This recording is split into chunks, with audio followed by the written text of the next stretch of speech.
Buenos días y buenas tardes. Bienvenidos a esta segunda sesión del tercer seminario sobre teoría crítica y filosofía social, titulado esta ocasión Corporalidad y Territorio. El día de hoy tenemos nuevamente a tres ponentes, que son Jorge del Arco, de la Universidad Complutense de Madrid, Fabián Caya, de la Universidad Católica del Perú, y Clara Navarro, de la Complutense, y el moderador será Pablo López, de la Universidad Complutense de Madrid, igual.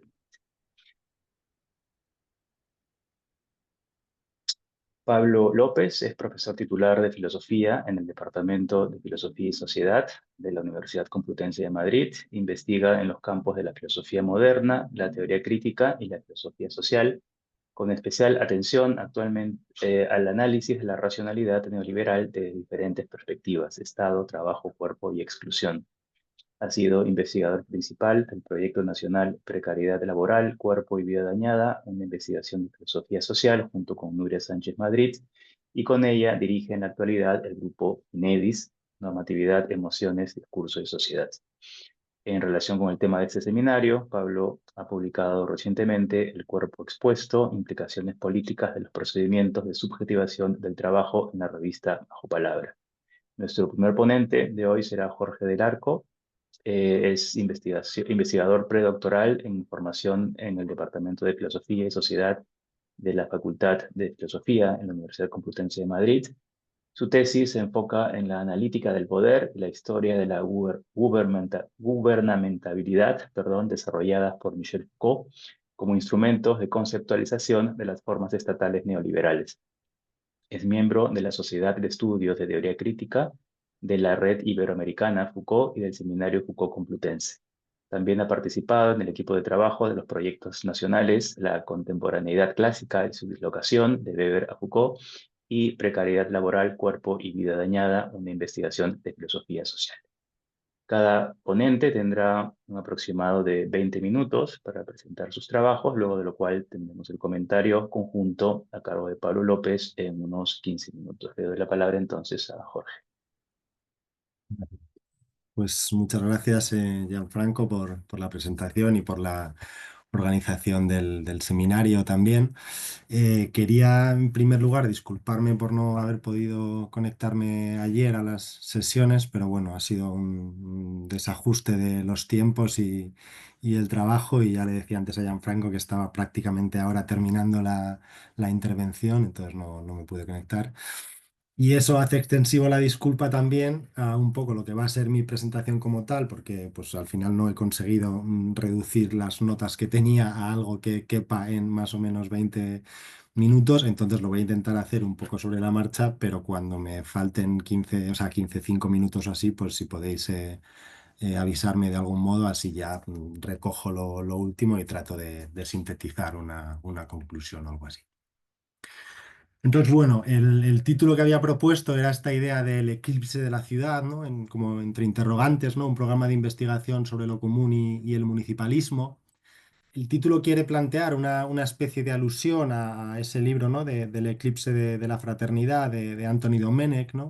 Un poco en el sentido de, así como su investigación muestra bueno, pues que la Revolución Francesa, ¿no? Supuso, entre otras cosas, ese intento de profundización democrática del republicanismo, ¿no? En torno al principio de la fraternidad, ¿no?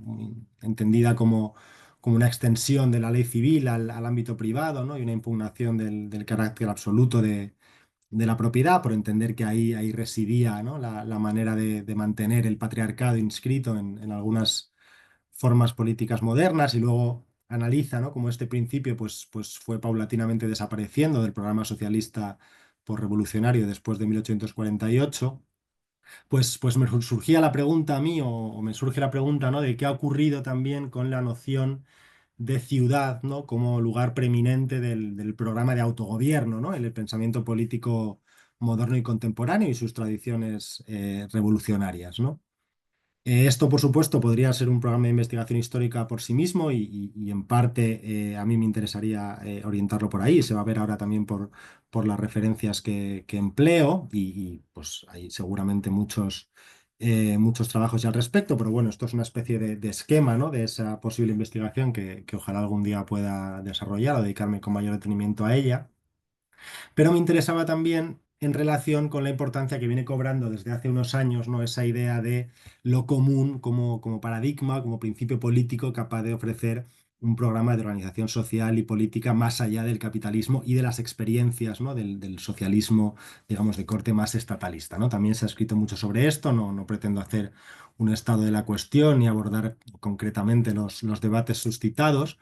Lo que quería era tomar pie en un par de propuestas concretas para hacer esta suerte de mapa problemático, ¿no? O de algunos problemas sobre esa relación, ¿no? Entre el municipalismo, ¿no? O algunos de los planteamientos sobre lo común y el municipalismo, ¿no? Y a partir de ahí, pues plantear una serie de preguntas de investigación. Bueno. El primer libro del que quería partir, en primer lugar, es el último trabajo que ha publicado la especialista en la Comuna de París, Christine Ross. En castellano se ha traducido como La forma comuna, la lucha como manera de habitar. Y me interesa este punto de partida porque aun cuando pueda plantearse, ¿no? que el hipotético, ese hipotético eclipse de la ciudad empezó mucho antes del siglo XIX, ¿no? Y que el ciclo revolucionario de 1779-1848 ya no estaba orientado, ¿no? por esa noción de la ciudad como equivalente o como expresión de la idea de autogobierno. Lo cierto es que efectivamente, ¿no? En 1831, en lo que se ha entendido por muchos y muchas como la primera manifestación de un verdadero autogobierno de los trabajadores y trabajadoras, pues esa experiencia se da en una forma municipal, ¿no? En la Comuna de París. Bueno, el libro de Christine Ross es muy interesante en muchos aspectos y uno de ellos es que plantea también la idea de que allí donde Marx había visto, ¿no? En la comuna, la forma política finalmente descubierta para llevar a cabo esa emancipación económica del trabajo, bueno, pues Ross habla en realidad de un redescubrimiento, ¿no? Y lo hace señalando un momento anterior de la historia de Francia, donde la forma comuna también apareció en un estallido revolucionario y no es ni más ni menos que en 1789, ¿no? Y se apoya en la investigación de Kropotkin sobre la revolución, más centrada en la movilización popular y la acción propia de los movimientos populares, para señalar que esos movimientos populares parisinos conformaron sesenta y tantos distritos, ¿no? Previamente a la centralización gubernamental, y Kropotkin destaca que junto a las comunas campesinas cuyas insurrecciones pues también alimentaron la revolución, ¿no? Y radicalizaron ese proceso revolucionario, constituyeron, decía Kropotkin, estos distritos el arma, ¿no? de los sans-culottes contra la monarquía y la desigualdad, ¿no? Que París había decidido organizarse como una inmensa comuna insurgente pues al estilo de las ciudades medievales, ¿no? Cuando se defendían del poder real. Y la tesis de Kropotkin es que la iniciativa revolucionaria, digamos, hasta cierto punto murió cuando se solidificó ese gobierno centralizado, ¿no? Y se acabó con los distritos parisinos que durante al menos 2 años, ¿no? habían mantenido la iniciativa como centro y poder efectivo de la revolución, ¿no? Pero bueno, más allá del debate historiográfico a este respecto, lo que le interesa es rescatar, perdón, a Ross es que tanto para Marx como para Kropotkin, ¿no? Pues la revolución en algún sentido era indistinguible en cada uno en los distintos momentos que analizan de esa democracia directa, ¿no? de la forma comuna, ¿no? Que implicaba un tipo de levantamiento que excedía las formas políticas contemporáneas, ¿no? Por eso más decía que la Comuna de París de 1861 era una forma política expansiva, ¿no? Que debía destruir el poder del Estado.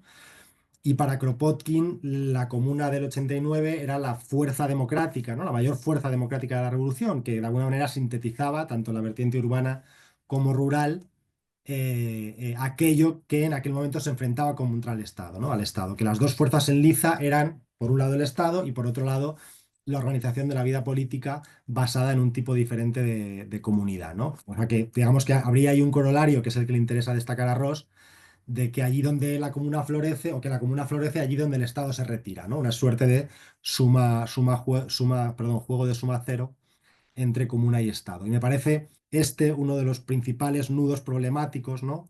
del principio político de lo común, en sus formas de manifestación contemporáneas, ¿no? En el caso de Ross, ella no pretende ofrecer un concepto cerrado ni definitivo de la forma comuna, porque además plantea que precisamente no se trata de algo que es inseparable de sus formas históricas de aparición, pero sí que aportan algunos principios o plantea algunos principios que son los que me interesaba destacar. Y uno de ellos es que se trata, ¿no? O lo que es consustancial a la forma comuna es la organización de la vida cotidiana en base a la responsabilidad individual y colectiva sobre los medios de subsistencia, ¿no? Ella a partir de aquí se concentra en distintas experiencias más contemporáneas del siglo XX, sobre todo en las luchas en Francia por la defensa del territorio, ¿no? Las llamadas ZAD, ¿no? Zona a defender, principalmente en la ciudad de Nantes, donde se pretendía construir un aeropuerto. No entro mucho en los detalles porque no sé que, si no sí que me voy a comer el tiempo. Eh, eh, pero me interesaba destacar que esto se refiere a uno de los puntos principales del planteamiento de Ross, ¿no? Y es que la comuna o la forma comuna consiste sobre todo en administrar o en gestionar, ¿no? También hay un punto, evidentemente, en lo que me refería al juego de suma cero contra el Estado, de defensa del territorio frente a los procesos o programas de modernización capitalistas, ¿no? Impulsados por el Estado, ¿no? Ella habla de esa alianza entre la inversión infraestructural pública y su explotación por el capital privado, pero bueno, y entonces en esa defensa del territorio, digamos, desde ciertos valores esenciales, para ella tiene mucha importancia la figura del campesinado también. eh, eh, Frente a eso, decía, los proyectos de modernización estatales, ¿no? Como el Estado sometida a esa lógica de la integración económica. Pero bueno, que me estoy perdiendo. Vuelvo a la cuestión de la administración, que es lo que me interesaba, ¿no? La gestión de la vida cotidiana, porque Ross se apoya mucho también en la idea de apropiación de Guy Lefebvre, ¿no? Como entendida como una restitución frente a la alienación del mundo moderno, ¿no? Una restitución de ciertas bases sociales premodernas, ¿no? o precapitalistas, muy influidas por esa idea de la reapropiación del tiempo y del espacio vividos, ¿no? Que es también la valoración que hacía Lefebvre de un poco de la victoria de la Comuna de París, más allá de su derrota. Pero me interesaba destacar que para Ross es muy importante el hecho de que obviamente para Lefebvre ese tipo de apropiación o de reapropiación pasa por la supresión de la propiedad privada de la tierra, pero no veía una forma de avanzar en esta dirección que no fuera más bien mediante el desmontaje paulatino de la ideología propietaria a través de la educación política y la socialización que ofrecen ese tipo de apropiaciones, ¿no? Coyunturales o puntuales del tiempo y el espacio vividos, ¿no? Que el control estatal le parecía, Ross dice, un desastre directamente, ¿no? Porque implicaba simplemente transferir los derechos de propiedad al Estado, y menciona también la municipalización, ¿no? Con una mención expresa a Murray Bookchin, el exponente del municipalismo libertario, por considerar que plantea los mismos problemas que el del control estatal, pero a otra escala, ¿no? La cuestión de las formas sociales premodernas y precapitalistas también tienen relación con el fuerte imaginario medieval, ¿no? Que plantea la idea de defensa del territorio y de la vida de Ross, porque claro, esta perspectiva por la cual privilegia cierta práctica en torno a la gestión cotidiana frente al control estatal o al autogobierno municipal se apoya en el historiador medieval Charles Petit du Tilly, para quien la noción de comuna medieval no evocaba tanto la idea de un gobierno libre como la de un colectivo, ¿no? Conformado para gestionar sus intereses comunes, ¿no? Entonces, este sentido privilegiado de la gestión y la asociación frente al de gobierno, ¿no? O frente a un sentido jurídico de propiedad o institucional de propiedad, pues implica al final en Ross una apuesta más encaminada a la apertura de esa forma comuna, ¿no? A la inclusión de diferentes subjetividades, a la gestión cotidiana variable, improvisada y espontánea según los ritmos de la vida, más que al establecimiento de relaciones o instituciones, ¿no? Aquí, en esta contraposición entre administración y gobierno, ¿no? Que es un tópico del pensamiento político moderno y que tiene enormes implicaciones para la cuestión del principio político de lo común, se apoya también en el testimonio de un comunero parisino que estaba encargado de la administración durante esos meses de la Comuna en 1861, Jules Andrieu, que reclamaba más administradores y menos gobernantes, ¿no? Porque decía que los gobernantes no se hacen responsables de la ejecución de los decretos aprobados y que además piensan más en el futuro que en el presente. Entonces veía en esta atención a las necesidades diarias y a la responsabilidad de atender a esas necesidades, ¿no? Siempre concretas y cambiantes, una suerte de innovación, ¿no? Por el lado de la administración frente al jacobinismo del 89, de 1989, más centrado en el gobierno, ¿no? Bueno, insisto, por recoger un poco lo que quería de la propuesta de Ross, esta forma comuna está muy centrada en esta apertura, casi no diría ni siquiera apertura institucional, porque lo plantea explícitamente casi como una forma institucional, ¿no? Eh, lo cual, claro, de alguna manera también cierra el camino, ¿no? O excluye, porque más allá de la contraposición entre gobierno y administración, claro, parece esta especie de ausencia explícita de compromiso institucional, parece concebir o parece plantear que no puede haber instituciones administrativas abiertas, ¿no? O sea, que la administración, digamos que o es directa y institucional o es burocrática, ¿no? Lo cual, pues excluye también otro tipo de administración. Estoy pensando en la obra que mencionaba al comienzo, ¿no? De Anthony Domenech, ¿no? O sea, un cierto tipo de administración, digamos, fiduciaria que Domenech rescata en el marco de los debates de la AIT, a propósito de ese socialismo libertario que plantearía pues, una suerte de republicanismo antigubernamental, ¿no? Donde los magistrados se convierten más bien en agentes fiduciarios, insisto, de los ciudadanos que no gobiernan, ¿no? Que administran, pero que sí que constituyen o sí que pueden constituir un cierto tipo de institucionalidad. Bueno, respecto a este tipo o en contraposición a este tipo de planteamiento de la forma comuna, ¿no? Desde una lógica más bien institucional, quería rescatar, perdón, otro trabajo contemporáneo sobre lo común, donde se hace más explícito el problema del principio político. Y me refiero al estudio, al trabajo publicado por Christian Laval y Pierre Dardot en 2014, Común, se titula de hecho, porque aunque ellos también se centran mucho en la idea de lo común como actividad, sí que le otorgan a su noción de praxis un carácter específicamente instituyente, ¿no? Y una dimensión fuertemente normativa.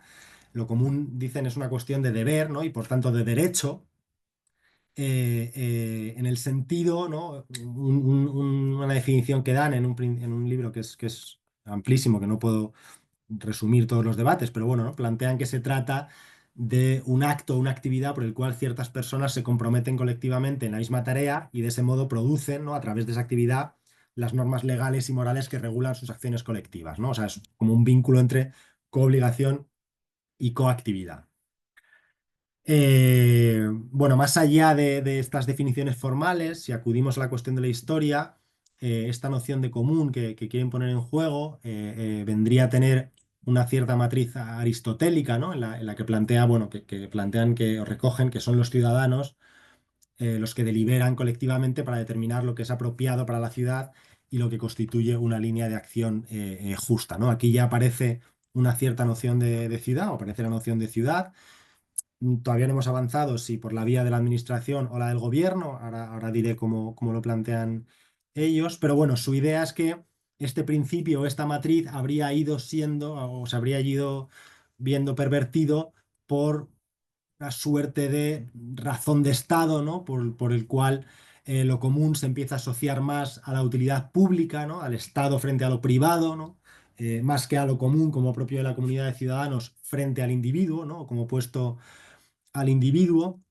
Entonces, mm, de ahí recogen más bien la idea de lo común como un nuevo derecho que reorganice la sociedad más allá de la propiedad, incluida la estatal o la pública, ¿no? No introducen muchos más matices en la noción de propiedad, ni distinguen demasiado entre propiedad y control, o no tratan regímenes híbridos de titularidad y decisión, o titularidad y gestión, pero porque su objetivo principal es una oposición entre inapropiabilidad, ¿no? Como condición de lo común, algo que no puede ser objeto de propiedad, ni siquiera pública, y efectivamente, pues cualquier otro tipo de propiedad, ¿no? Por supuesto, esto ya excluye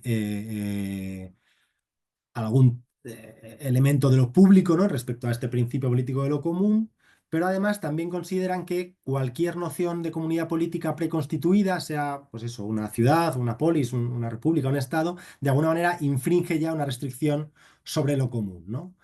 Por eso, en parte, cuestiona la restricción aristotélica del principio político de lo común a esa esfera de la ciudad, ¿no? Porque para ellos lo común tiene más que ver con participar que con pertenecer, ¿no? Voy a avanzar más deprisa porque me voy quedando sin tiempo.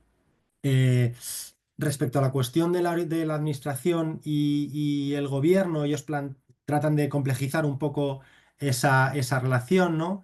Tratan de establecer una suerte de concepto de uso administrativo, ¿no? O de administración basada en los derechos de uso, porque tampoco aceptan la dicotomía, ¿no? Entre identificar administración y gobierno, ¿no? O poder ejecutivo, ¿no? A través de la delegación del poder soberano, pero tampoco se adhieren a la tesis, digamos, más tecnocrática, ¿no? De administración de las cosas, la tesis más sansimoniana, ¿no? Frente al gobierno entendido como mando, ¿no? Sí, como mando, la administración de las cosas, ¿no? Entonces, digamos que ni gobierno soberano ni gestión experta, ¿no? Lo que plantean es una especie de coproducción de normas jurídicas no estatales, ¿no?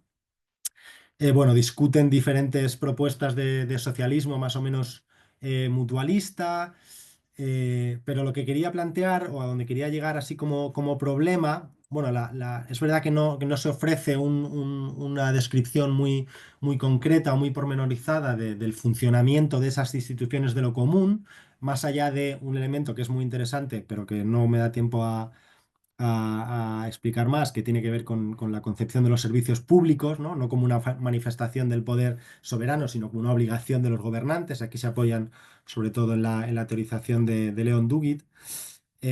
Quizá después se puede decir algo al respecto si hay tiempo.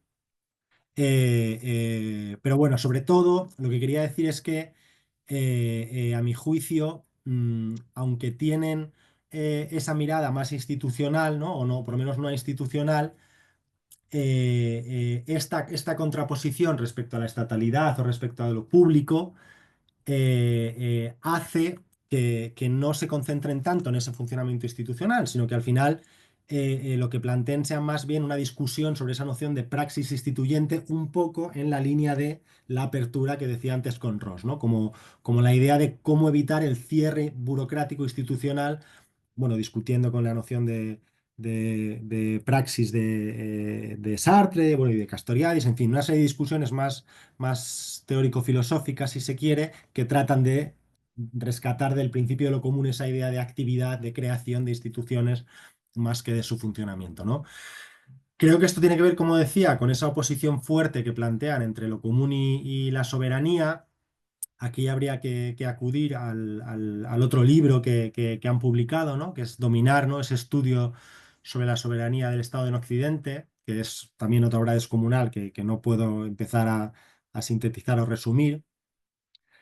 Pero me llama mucho la atención, voy a ir muy rápido, no puedo resumir ya las tesis, ¿no? Pero plantean esa idea de la soberanía como una suerte de lógica que habría ido impregnando a partir del modelo de la Iglesia, ¿no? A partir del modelo de la Iglesia y la Revolución Papal en el siglo XI a la hora de constituir un poder absoluto, centralizado, incontestable, ¿no? Sobre la base de un sistema de derecho, más allá o no tanto respecto a los modelos de Grecia o de Roma, o de la República o de la Polis, donde consideran que no existía la soberanía como tal. Y plantean que el Estado, ¿no? Pues se ha ido configurando, la soberanía del Estado se ha ido configurando sobre ese modelo de concentración. Me llama un poco la atención que no ponen tanto peso en la cuestión de la soberanía frente a bueno, la desigualdad, las distintas formas de poder privado, sino más bien como esa forma de concentración de poder público.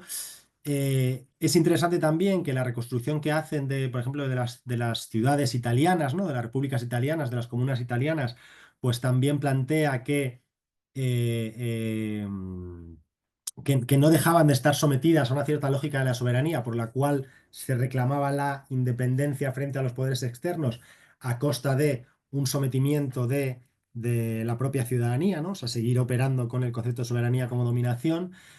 Pero claro, si luego voy a leer o analizar, por ejemplo, la reconstrucción que hace John Pocock, perdón, 5 minutos, gracias, de cómo se fue articulando, ¿no? Ese humanismo cívico en Italia en los siglos XIV y XV, ¿no? En esos momentos fugaces de republicanismo municipal, claro, Pocock sí destaca que se articulaban entre una lógica, perdón, en torno a una lógica de la participación política y el modo en que ciertas instituciones, ¿no?, reforzaban o bloqueaban esa participación como condición, ¿no?, de la libertad o de la virtud. Es decir, que no era tanto un sometimiento de la ciudadanía a la libertad de la ciudad, ¿no?, sino que efectivamente, aunque el problema girase en torno a la estabilidad de las formas de gobierno, eh, lo que se planteaba también era la idea de que, bueno, la libertad estribaba en la constitución de un cuerpo ciudadano capaz de ejercer autoridad pública, ¿no? Y que la soberanía no se entendía solo hacia el exterior, ¿no?, como independencia de otras ciudades, otros poderes, sino también hacia el interior, ¿no? No como dominación, sino justamente como una forma de liberar a los magistrados de las dependencias a voluntades ajenas, ¿no? Tal y como rescata Pocock de los trabajos de las obras que los pronuncian Guicciardini. Bueno, no sé. En fin, por usar otra referencia, me pasa algo similar al leer a Luis Manford, ¿no? En la reconstrucción que hace de la evolución de las ciudades en la historia, no plantea esta oposición o esta antítesis entre soberanía y autogobierno, ¿no?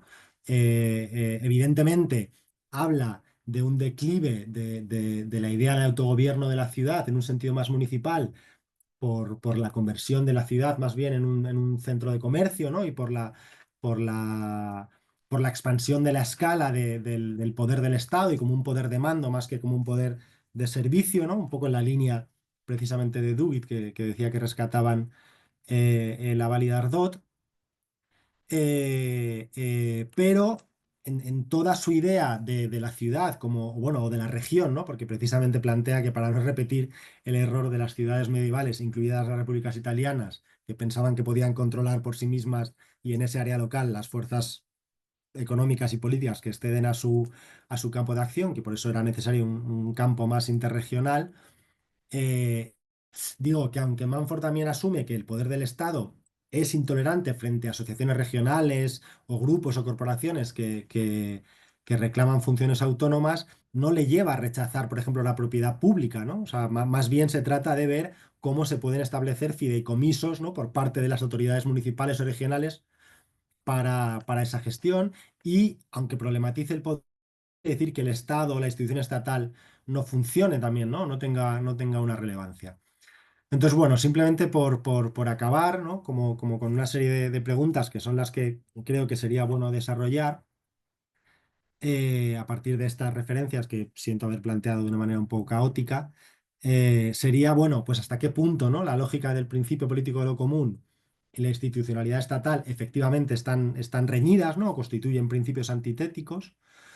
¿Qué papel podría jugar la soberanía, entendida no tanto como dominación política centralizada, burocrática e incontestable, sino como fuente última de la autoridad pública legítima, ¿no?, y competente, que creo que es algo que la Valida Ardot escoran un poco en su estudio, en esa nueva posible lógica de lo común a nivel municipal o regional, ¿no?, en la clave de lo de los servicios públicos? Y luego, en una clave más histórica, que también es algo que hasta cierto punto está ausente en las investigaciones de Valley-Dardot, pero también las de Manford, ¿no?, porque unas están más enfocadas en el análisis teórico-filosófico y otras más en el estudio del desarrollo urbano, pues hasta qué punto las luchas por el autogobierno municipal, ¿no?, en los procesos o intentos de democratización de las instituciones públicas y del poder político más en general, pues han jugado un papel, ¿no? ¿Qué papel han jugado en esos intentos de democratización? Bueno, también me interesaría investigar a partir de ahí, pues qué otros tipos de institucionalidad han producido esas luchas municipalistas que pudieran ayudarnos a pensar en instituciones de lo común hoy, ¿no? O en formas de vincular territorio y autogobierno. Y muchas gracias, yo por mi parte lo dejaría aquí. Muchas gracias, Jorge, por tu presentación. Pasamos ahora a la segunda ponencia a cargo de Fabián Caya. Fabián Caya es estudiante del último ciclo en el pregrado en Ciencias Sociales en la Pontificia Universidad Católica del Perú. Participa regularmente en el grupo de investigación sobre teoría crítica de la Universidad Católica y es coorganizador del colectivo de investigación en política y socialismo latinoamericano. Le damos la palabra entonces a Fabián. Bien, Buenos días, buenas tardes a todos, a todas. Muchas gracias por su asistencia, por su atención también. Voy a compartir un pequeño texto que tengo preparado para poder organizar mi exposición al mismo tiempo que tomo mi tiempo para usar el necesario, ¿no? Bueno, empiezo de una vez. Autogobierno en el trabajo, disputas estatales y sociales sobre el cooperativismo agrario. El objetivo central de ese trabajo es comprender de manera más precisa la relación entre la democracia, por un lado, entendida como forma de realización del autogobierno, y el capitalismo, por el otro.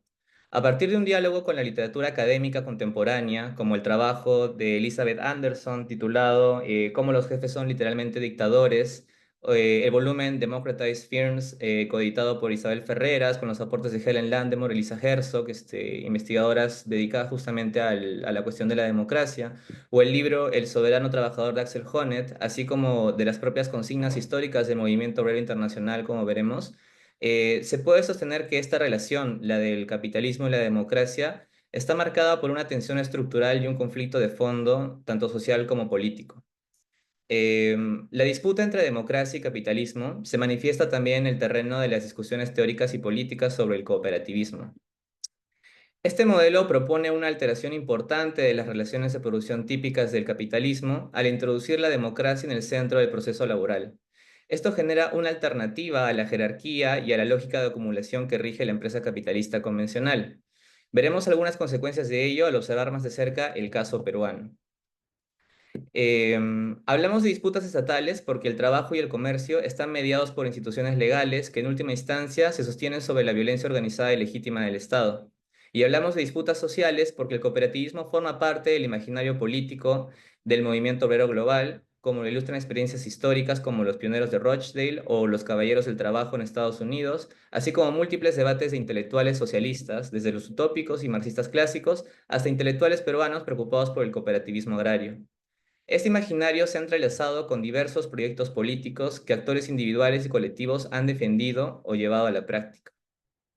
Para esclarecer el carácter tenso de la relación entre el capitalismo, el cooperativismo y democracia, la exposición se estructura en tres partes. Primero, se exploran las principales discusiones teóricas en torno al cooperativismo moderno. Luego, se caracterizan los rasgos mínimos pero estructurales del capitalismo y su relación con la democracia y el cooperativismo. Y finalmente, se analiza la relación entre el cooperativismo, democracia y capitalismo a través del desarrollo del cooperativismo agrario en el Perú, prestando atención especial a las disputas estatales y sociales que han definido esta experiencia y a las relaciones sociales que dichas disputas reflejan y modelan.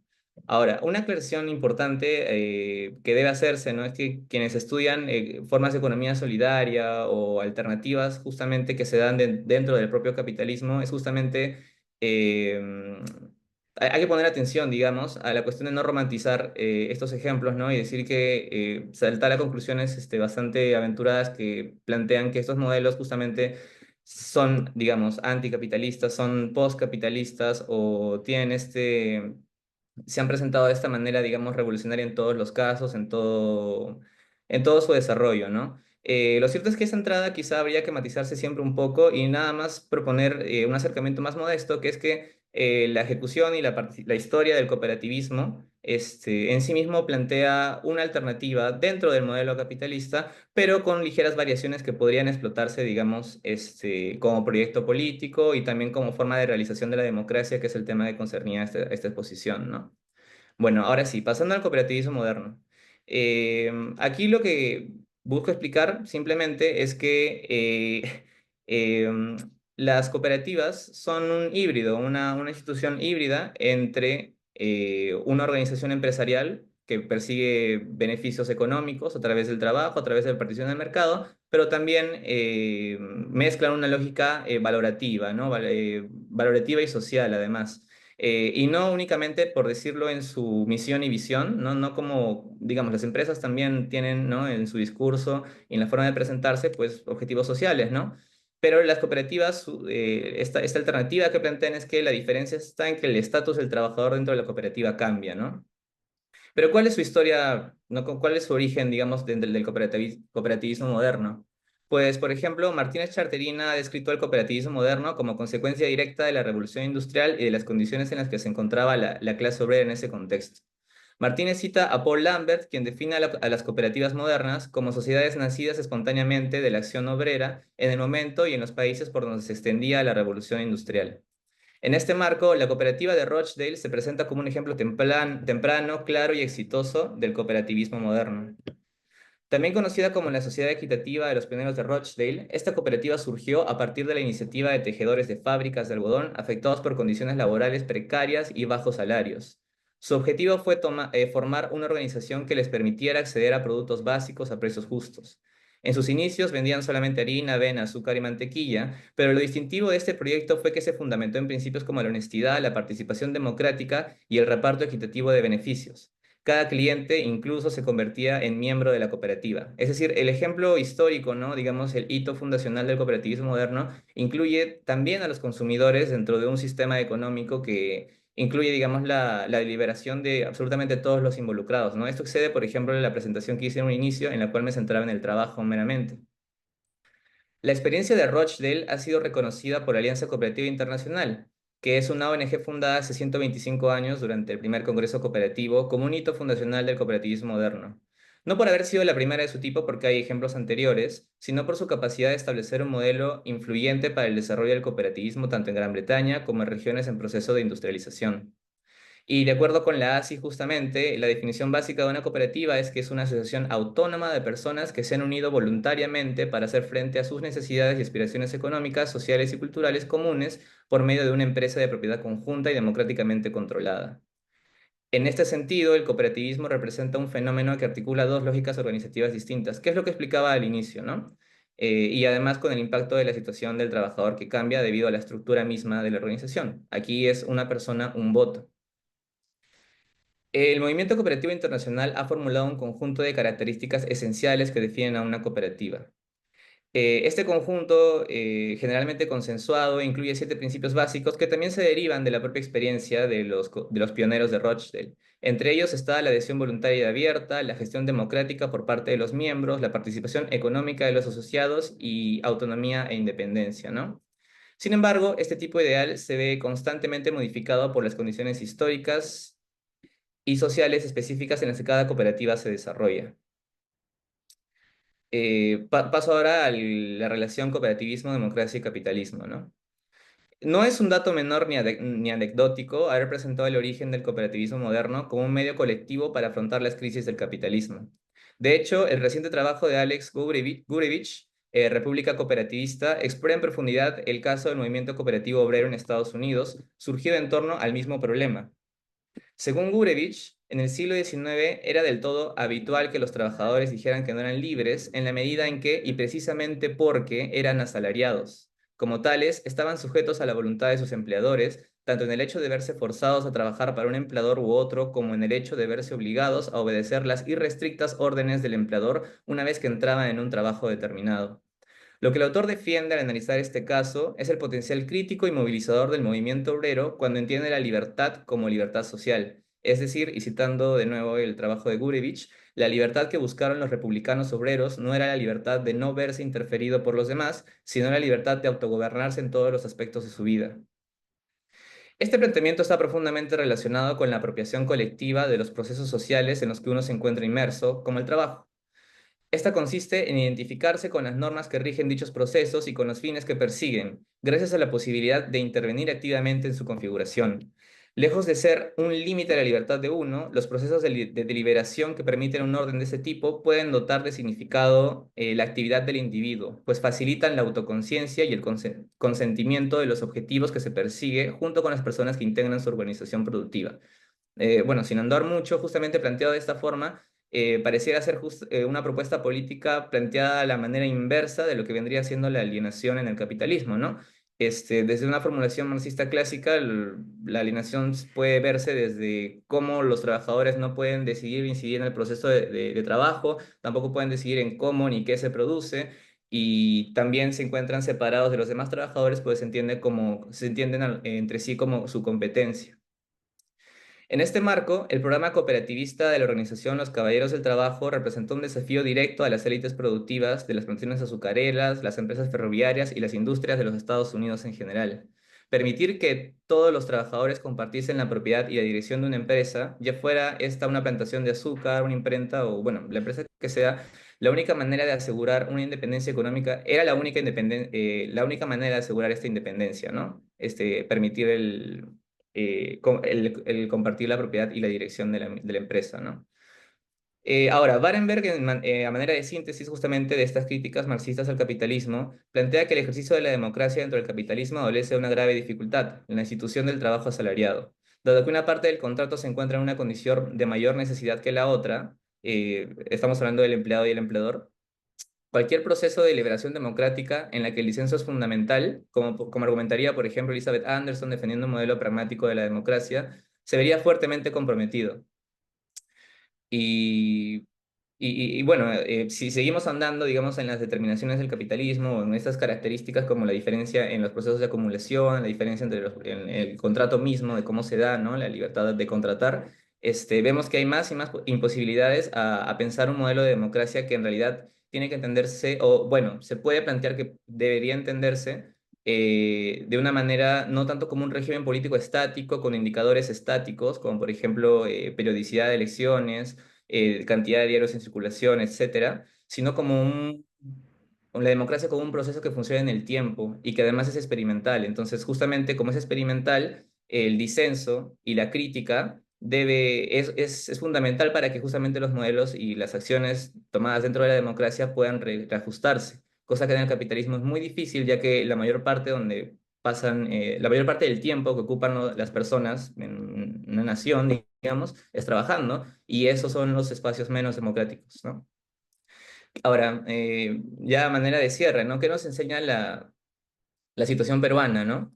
Bueno, si hacemos un breve análisis o una breve conclusión de lo anteriormente planteado, vamos a encontrar que la cooperativa tiene este potencial, digamos, que yo presenté al inicio como modesto, no romántico, sino que su potencial está en mostrar dentro del capitalismo que esas alternativas han sido posibles, ¿no? Entonces acá hay un lado, digamos, performativo de la propia cooperativa que al momento de ejercerse, al momento de practicarse, ya está planteando una serie de alternativas, por más mínimas que sean, porque de nuevo, el cooperativismo, incluso planteado como en el Perú mismo ahora, está fuertemente involucrado, digamos, con el comercio capitalista, busca que el Estado pueda regularlo mejor. Entonces, digamos que su potencial se encuentra justamente en que va asomando esos pequeños cambios que pueden explotarse, digamos, si es que hay una intención, ¿no? De poder buscar democratizar el trabajo, ¿no? Bueno, eso es lo que quería plantear respecto a al lado performativo de la cooperativa, ¿no? Que de manera práctica demuestra estas alternativas, ¿no? De hecho, Edward Cole, en su trabajo de 1920, ¿no? En sintonía con el estudio de Wiskel que aquí menciono, eh, también retoma esta cuestión comparando a las cooperativas con los sindicatos, que sí reconoce a los sindicatos como un espacio de protección de los trabajadores, pero se queda, su límite es ese, ¿no? En cambio, la cooperativa ya está cambiando la situación misma de los trabajadores al otorgarles ese estatus distinto, ¿no? Más o menos es lo que también contemporáneamente Wiskel ha trabajado en su texto y bajo los conceptos de resistencia constructiva y de construcción de conocimiento, ¿no? Ahora, el caso peruano. Hay algo curioso, que es que incluso antes de que existan cooperativas agrícolas ya se planteaba y se discutía en el Perú la cuestión de poder regularlas, ¿no? Pero aquí Peter Urlich menciona una particularidad interesante, ¿no? Que es que políticamente la idea del cooperativismo en el Perú nunca fue neutral. Se veía en el cooperativismo no un medio para el desarrollo económico del país, sino un medio para cambiar las estructuras sociales y para la lucha de clases. Por esto, los partidos izquierdistas exigieron la organización del cooperativismo y su fomento por parte del Estado, mientras que los derechistas la rechazaban considerándola como comunista o socialista. No cabe duda de que detrás de esta actitud también había intereses creados, además se temía que las cooperativas fueran una amenaza para los poderes económicos y políticos tradicionales. Es decir, todo lo que se ha venido planteando antes encontró en el Perú de mediados del siglo XX justamente estas oposiciones en el ámbito político, ¿no? Y esto no es de extrañarse, digamos, ¿no? Podemos avalar y darle más sentido a esta afirmación de Urlich cuando pensamos que los partidos políticos de mediados del siglo pasado e incluso intelectuales de izquierda habían defendido explícitamente justamente modelos cooperativistas de desarrollo en el agro, ¿no? Está el caso de Hildebrando Castro Pozo, está el caso de Mariátegui, está el caso del mismo programa del APRA, que es el partido de masas más influyente, significativo del Perú del siglo pasado, ¿no? Entonces, esas disputas se plantearon de esta manera, pero encontraron esta posición justamente rastreando estas pequeñas posibilidades que podrían caber al momento de ejercerlas, ¿no? Ahora, otra lección del caso peruano es que justamente las cooperativas agrícolas se forman, digamos, no en el gobierno de Velasco como su propuesta, ¿no? Como una propuesta de reforma agraria, sino que ya existían años atrás y se dan justamente a manera de iniciativa de los campesinos en la convención en Cusco, para poder evitar la especulación de precios de los mediadores de sus productos. Entonces, el tipo de cooperativas que incluso agrarias que permanecen hasta hoy en día en su mayoría son justamente estas cooperativas en las que los campesinos juntan su producción para poder venderla en el mercado de esta manera y así evitar las especulaciones que son parte justamente de la dinámica capitalista, ¿no? Justamente que haya un mediador, que hayan estas intervenciones que justamente tienen a la especulación y demás. El cooperativismo surge en el Perú también en este sentido de protección, de avance, de avance en las mejoras de las condiciones de los campesinos, ¿no? Ahora, mencioné rápidamente la cuestión del gobierno revolucionario y las Fuerzas Armadas, porque sí, si uno quiere estudiar el cooperativismo en el Perú, tiene que ver bien este caso, porque para este gobierno la creación de cooperativas fue la punta de lanza para la reforma agraria, ¿no? Y ahora esto tuvo una serie de críticas bastante fuertes porque se hizo de manera vertical, es decir, esta cuestión de la democracia, la autogestión y la autonomía se perdió un poco, aunque hay historiadores que defienden que en realidad con los años esto fue corrigiéndose, pero hay otros que dan por hecho que, bueno, no dan por hecho, sino que defienden que en realidad esto no se dio completamente, ¿no? Lo que sí podemos decir con seguridad es que años después la desconfianza que muchos campesinos tienen, incluso hasta ahora, a la palabra cooperativa o estas ideas, viene justamente de este periodo, ¿no? En el que la política, bueno, los gobiernos o eh, sí, en la que los gobiernos intervinieron en la realización de este proyecto, ¿no? Eh, Justamente hay un ejemplo que rescata Enrique Mayer del Tambo Real, que justamente fue una cooperativa, pero no tomar, una cooperativa que se forma durante este periodo en los 60 del gobierno militar, o bueno, ya 60, 70, pero no se querían llamar cooperativa porque justamente estaba asociado con el gobierno, pero en la práctica funcionaban como tal, ¿no? Ahora, ¿por qué presenté justamente estas tensiones que venían de mediados del siglo pasado? Porque ya entrando a esta época, digamos, de reformas estructurales, a inicios de los 90 y lo que hemos venido viviendo estos 20 años en el Perú, es que justamente esta estigmatización volvió a aparecer, ¿no? En el discurso público y se estigmatizó a las cooperativas como comunistas y como terroristas además, ¿no? En el Perú tenemos un problema muy serio que concierne a la clasificación de los opositores políticos como terroristas y bueno, es muy curioso que las cooperativas, si antes eran comunistas y demás, ahora son senderistas, terroristas. Entonces, digamos, hay esa permanencia, ¿no?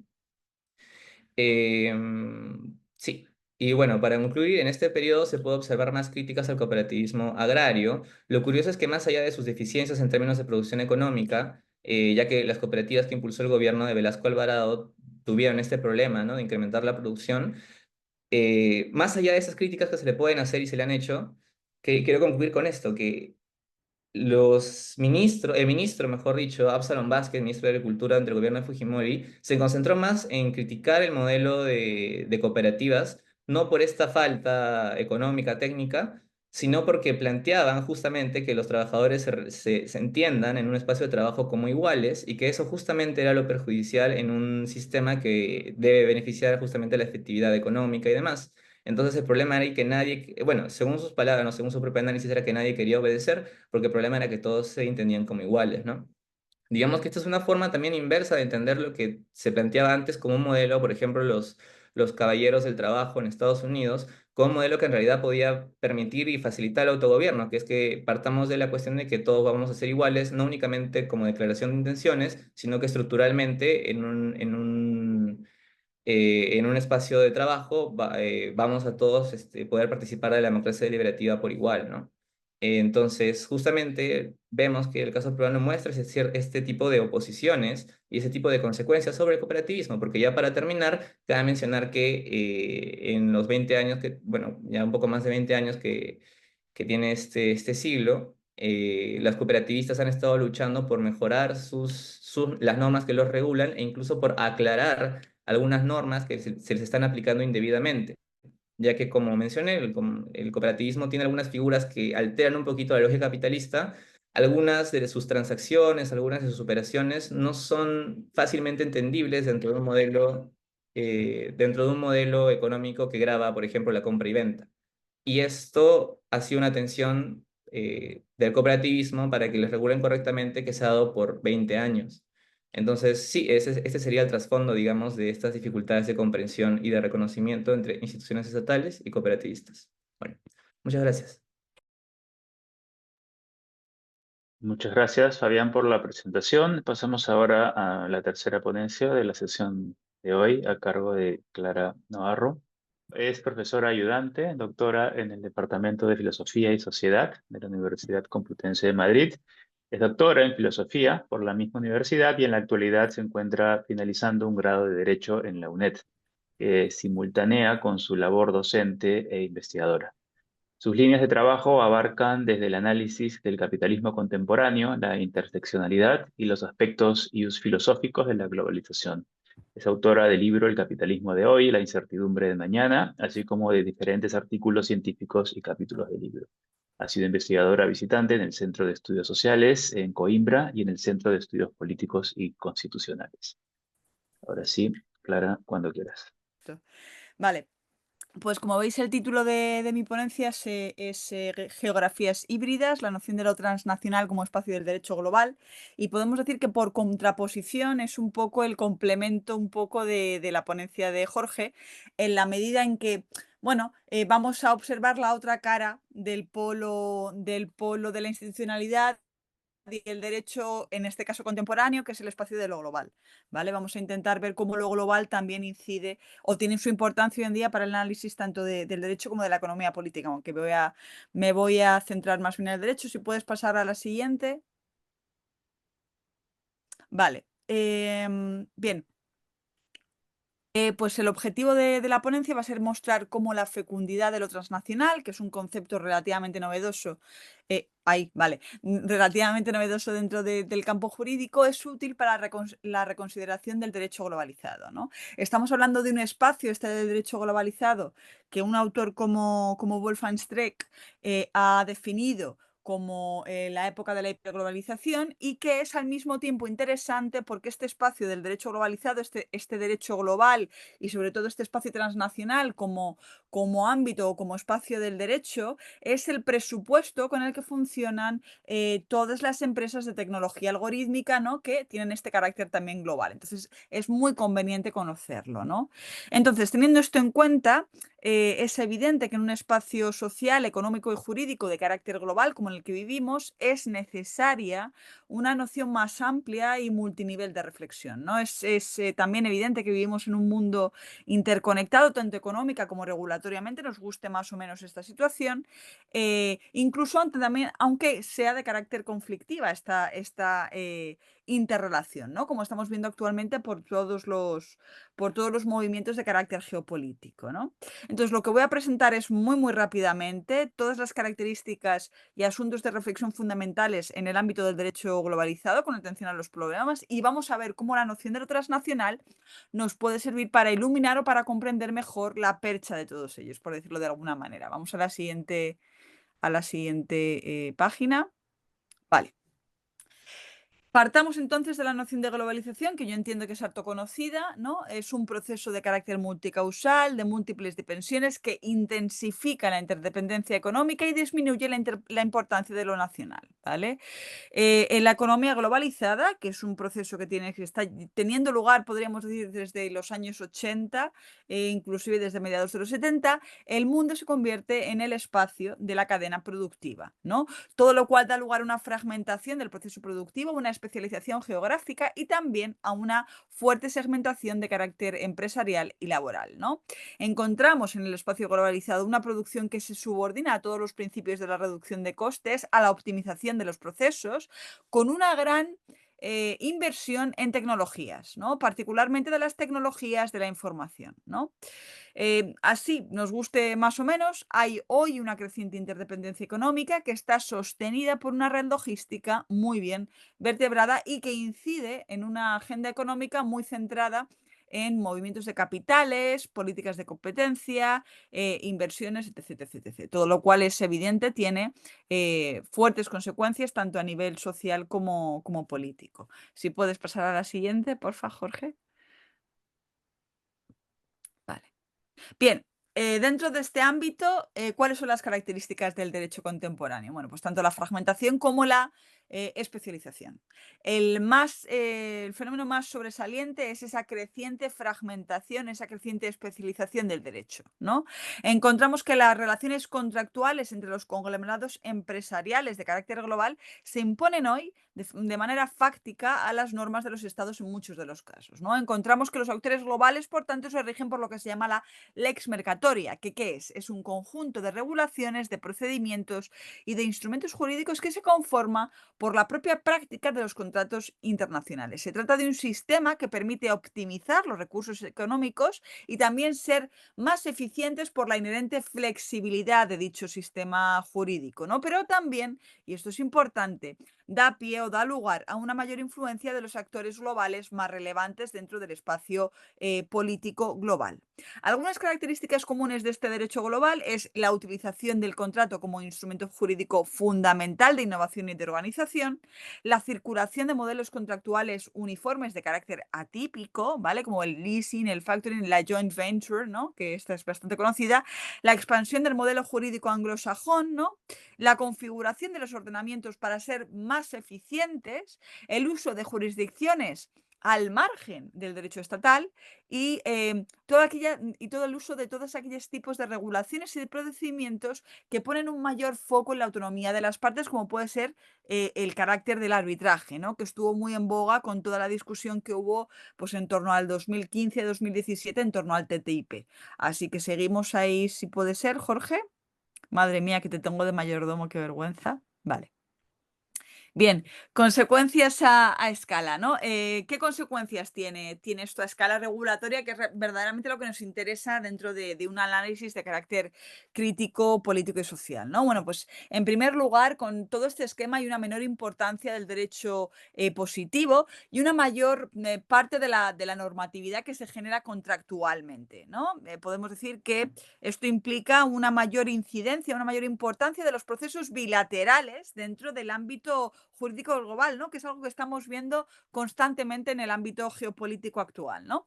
El resultado de esta situación es un sistema jurídico de carácter multinivel de diversas fuentes de derecho que, bueno, que beben de fuentes de carácter privado, comunitario y supranacional que se canalizan mediante técnicas de diferente alcance geográfico, ¿no?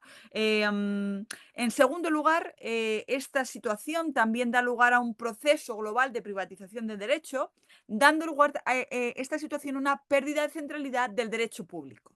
¿Vale? Del derecho público regulado estatutariamente, ¿no? Dando lugar también, que esto es a mi juicio lo que puede resultar más peligroso, a una cierta relativización de algunos de los valores fundamentales de dicho derecho público y constitucional, de toda la tradición constitucionalista, como puede ser la limitación del poder, por ejemplo, ¿vale? Hay una parcial sustitución de las fuentes públicas de regulación, por tanto, por fuentes de carácter privado, ¿no? Un concepto clave en este sentido y que también ayuda a llevar a tierra un poquito todo lo que vengo contando es el concepto de gobernanza. Con gobernanza aludimos a procesos en los que los modelos de ejercicio del poder de carácter vertical y jerárquico dan paso a estructuras más plurales y horizontales. Esto es algo a lo que me he referido en alguna ocasión.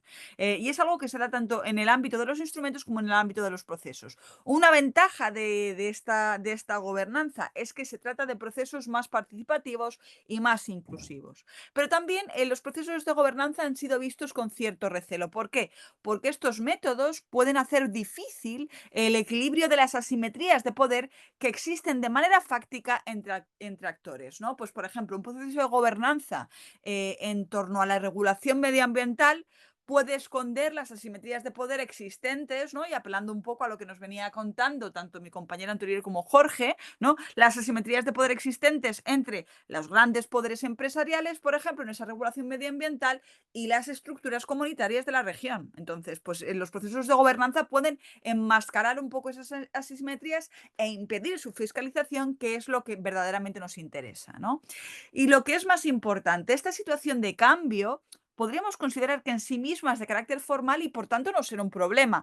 Pero yo creo que no estamos en condiciones de decir, ¿no?, que hoy en día no está habiendo poderes privados que de facto están asumiendo el rol de legislador en algunos aspectos de la vida social, como es, por ejemplo, el ámbito de la discusión pública, ¿no? Entonces, a mí esto me parece importante. Pasamos a la siguiente diapositiva. Sí, a ver, ahí que no veo del todo. Perfecto, genial. Mientras tanto, ¿qué podemos decir? ¿Qué hace el Estado-nación, ¿no? Pues el Estado-nación ante esa incompatibilidad de su sistema jurídico y jurisdiccional con el sistema de normas y reglas, bueno, pues produce una hiperproductividad reglamentaria, ¿no?, que se genera por esa actividad productiva y comercial. De esta manera pierde su sistematicidad, esto es, su organicidad programática, ¿no?, que se cristaliza muy bien, por ejemplo, en todo el modelo de la Constitución, ¿no?, que es precisamente la esencia de la efectividad del Estado-nación, ¿no? Tanto como que se pierde la capacidad de estos Estados-nación de organizar en exclusiva los planes de política pública, ¿no? De esta manera el Estado se ve desposeído y se convierte de esta forma en un agente, entre otros, que busca devenir un centro de inversión atractivo, ¿no?, que es lo que se ha llamado la instauración del modelo del Estado competitivo, ¿vale? Respecto de este último asunto, debe tenerse presente, en contra de ciertos discursos o de ciertas aproximaciones algo simples a la época neoliberal, que debe tenerse muy presente que la globalización no exige necesariamente una paulatina desaparición del Estado, que, como digo, esto es algo que se discutió durante cierta época de los discursos sobre la neoliberalización, sino que más bien todo este nuevo panorama exige el apoyo estatal para que los actores económicos se adapten a las nuevas situaciones. Así que, por decirlo de alguna manera, necesitamos que el Estado apoye efectivamente estos procesos de globalización que lo desposeen en cierto modo, ¿no? En consecuencia, ¿a qué da lugar esto? Bueno, pues a un blindaje de la legislación de estímulo a los principios de libre mercado, dando lugar a procesos de privatización, así como a un desmantelamiento de todos los sistemas de protección social de carácter universal, ¿no? Todo lo cual da lugar a una sustitución de una estrategia centrada en la protección social, ¿no?, por una estrategia en la que esa protección social ya no va a ser dada de manera universal, sino como contraprestación a la participación de programas de empleabilidad, ¿no?, lo que ha venido a llamarse ese paso del welfare al workfare, ¿no?, todos los cuales delimitarían esos contornos de una subjetividad que entiende el empleo como medida del valor social de las personas y que además busca mercantilizar, para más INRI, el trabajo reproductivo en procesos como la plataformización del cuidado, ¿no? Seguimos la siguiente. Ya no me quedan muchas ya, ¿vale? No sé si... Eso, perfecto. Bien, ¿Cómo se piensa el derecho en todo esto, no? Bueno, pues los análisis jurídicos, de forma tradicional, aunque esto ha sido ya muy discutido, de forma tradicional han observado la ley de manera atemporal y eliminando de dicho análisis los elementos sociológicos e históricos, ¿no? Y además suelen adolecer igualmente de una rígida y real diferenciación entre economía y derecho, y también tienen además una cierta concepción acrítica de ciertos elementos que consideramos determinantes dentro de este esquema, como pueden ser fenómenos como la tecnología o la productividad, ¿no? Los asumen como algo neutral cuando, en fin, ya sabemos que todo esto es muy cuestionable. Además, el derecho suele tener el problema de que parten igualmente de ciertos presupuestos liberales, ¿no? Aceptan acríticamente una distinción entre la esfera pública y la esfera privada y tienen una concepción westfaliana del Estado, ¿no? Que lo pone como centro neurálgico. Esto tiene como consecuencia que hay una fáctica invisibilidad de los agentes transnacionales y genera una radical diferencia entre la teoría y la práctica de las relaciones internacionales. Ocurre así que la teoría no conceptualiza correctamente hoy a los actores privados mientras crece su influencia, todo lo cual es mucho más grave cuando podemos decir que en todos estos procesos que vengo contando las transformaciones ya han tenido lugar, ¿no? Ya han tenido lugar. Bien. El riesgo real es que este cambio de modelo puede estar generando un traspaso de autoridad a expertos escasamente responsables. Y además, en el contexto de la carrera tecnológica que estamos viviendo actualmente, con toda la cuestión de la IA, la relación entre la legislación y el desarrollo tecnológico se está planteando dentro de este marco en términos de suma cero. Es decir, o se regula o se permite sin ambajes dicho desarrollo tecnológico. Todo lo cual a mí me parece que es muy peligroso, ¿no? Teniendo todo en cuenta todo esto. Sí, seguimos, bajamos un poquito más, ya me queda muy poquito. Bien, ante esta cuestión, la noción de lo transnacional creo que puede ser muy útil para entender todo esto. Porque, bien, entendemos en primer lugar, tenemos que entender en primer lugar que los problemas legales transnacionales o qué entendemos bajo lo transnacional. Entendemos bajo dichos problemas transnacionales aquellos que apelan a más de un Estado o personas de diferentes nacionalidades relevantes, ¿no? En tanto problemas de carácter internacional y para actores no estatales, ¿no? Podemos decir que bajo lo transnacional estamos estudiando un ámbito que no encaja en lo que habitualmente se ha entendido como derecho internacional, pero que va más allá de los límites de las jurisdicciones de cada Estado y apelan al mismo tiempo a relaciones sociales que no se circunscriben a los límites nacionales, ¿no? Está entre Pinto y Valdemoro, por decirlo de alguna manera. Esto está muy mal decirlo en un seminario de carácter internacional porque acabo de decir un dicho muy local, dicho sea de paso. Pero bueno, la noción de lo transnacional es ante todo una perspectiva metodológica que permite estudiar el derecho de una sociedad que, y aquí cito a Zumbansen, en sí misma esta sociedad ya no puede ser suficientemente aprendida mediante la referencia a límites nacionales o desnacionalizados. La difícil relación entre la sociedad nacional y la sociedad mundial no debería ser vista como una amenaza, sino como un elemento inherente a la constitución de los espacios legales, que sería lo que estaría ocurriendo hoy en día. Desde esta perspectiva, lo transnacional se refiere a lo otro de la ley, a aquello que desafía y simultáneamente reconoce sus relaciones aprendidas localmente en relación con estructuras concretas de vertebración y experiencias particulares de evolución histórica y diferenciación contextual. La ley transnacional puede ser percibida como una manera de cuestionar y reconstruir la proyección de la ley en diversos lugares y espacios, precisamente porque ayuda a relativizar la asociación de la ley con marcos institucionales particulares. Es decir, nos permite desligar la ley de esos límites territoriales. Seguimos, ya estamos ya cerca del final. Entonces, lo bueno de lo transnacional es que nos empuja a observar las relaciones que genera la implementación de las regulaciones legales en un determinado espacio-tiempo en el marco de un sistema legal, político y social de carácter dinámico. Ya vamos a poder ver todas estas relaciones con dinamismo, ¿no? Al mismo tiempo, la noción de lo transnacional nos permite observar al derecho como un hecho social, ¿no? En esta medida, la perspectiva transnacional está muy bien equipada para comprender la realidad socioeconómica actual, particularmente porque rompe de manera definitiva con el abordaje tradicional que divide el mundo jurídico entre un espacio doméstico nacional de carácter jerárquico y un espacio internacional como un cierto estado de naturaleza de carácter anómico, ¿no? Se trata esta de una concepción emparentada con otras miradas que también están intentando desarrollar conceptos más adecuados para abordar críticamente el presente, ¿no? Como puede ser la constitución multinivel, pero que asimismo también ven muy bien la forma en que los agentes privados son agentes de derecho y en esta medida nos permite leer mucho mejor los conflictos de interés de estos agentes privados en el espacio global. Y ya por último, muchas gracias, pues un par de cuestiones de futuro. Ya hemos visto que lo transnacional es muy útil para reconsiderar el nuevo pacto global. Podemos decir que es de facto una transformación que ya está ocurriendo, pues dada la radical transformación que ha dado la globalización y el impacto, por ejemplo, de todos esos actores globales en las nuevas tecnologías de la información de carácter disruptivo, ¿no? Podemos decir que, bueno, hay un par de cuestiones que podemos considerar al respecto con esto de lo transnacional o para pensar en el futuro. En primer lugar, gracias a lo transnacional y este extrañamiento que genera, podemos empezar a repensar de otra manera el modelo del sujeto político. Como sabemos, el pacto social moderno parte del modelo liberal clásico, ¿no? La época moderna que dio origen a la sociedad capitalista desarrollada generó una profunda mutación antropológica que cristalizó en el surgimiento de esa figura del Homo economicus.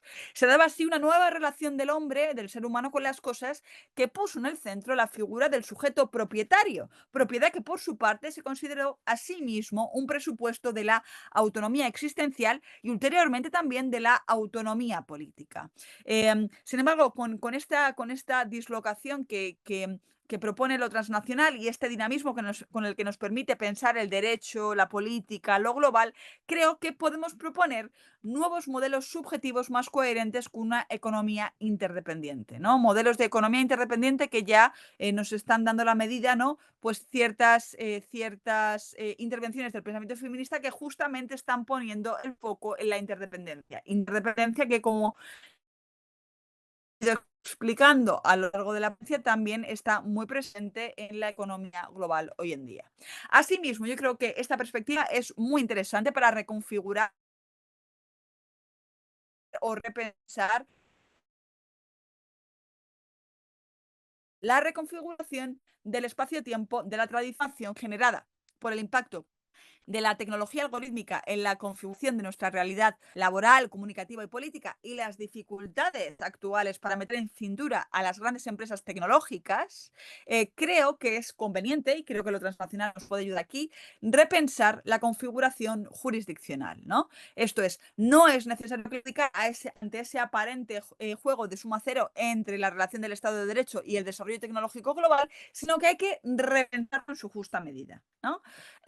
Y por último, en el marco de una intensa interconexión de economías y órdenes globales y jurídicos, en que los problemas poseen cada vez más un carácter transnacional, creo que es importante, creo que es relevante revisar los modelos teóricos fundamentales que son subyacentes a los mismos, ¿no? Esto es, si la noción de lo transnacional introduce ese extrañamiento en las antiguas divisiones que asumíamos dadas como público-privado, nacional, local, global, creo que es más útil hacerse cargo de dicha realidad desde un modelo subjetivo, desde un modelo político, desde un modelo legal que enfatice dicha interdependencia antes que intentar imponer una autonomía que niega esa propia red de relaciones de dependencia sobre la que nos constituye, ¿no?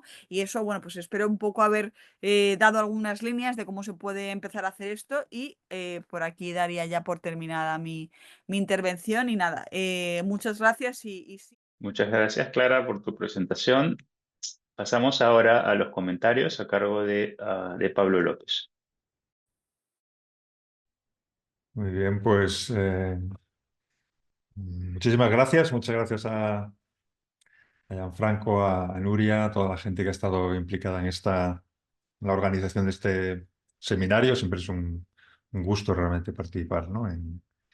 en estas sesiones, y gracias también a las personas que han presentado las ponencias, a toda la gente que está presente, que estaba presente también ayer. Bueno, tomo mi función ahora a partir de algunas notas que he podido tomar y de algunas sugerencias que podría hacer a partir de los muy ricos y muy detallados contenidos que habéis expuesto en las tres presentaciones, pues más bien como una especie de continuación del debate, como una una forma de dar oportunidad a discutir algunas cuestiones de las que habéis planteado que me parecen tan interesantes.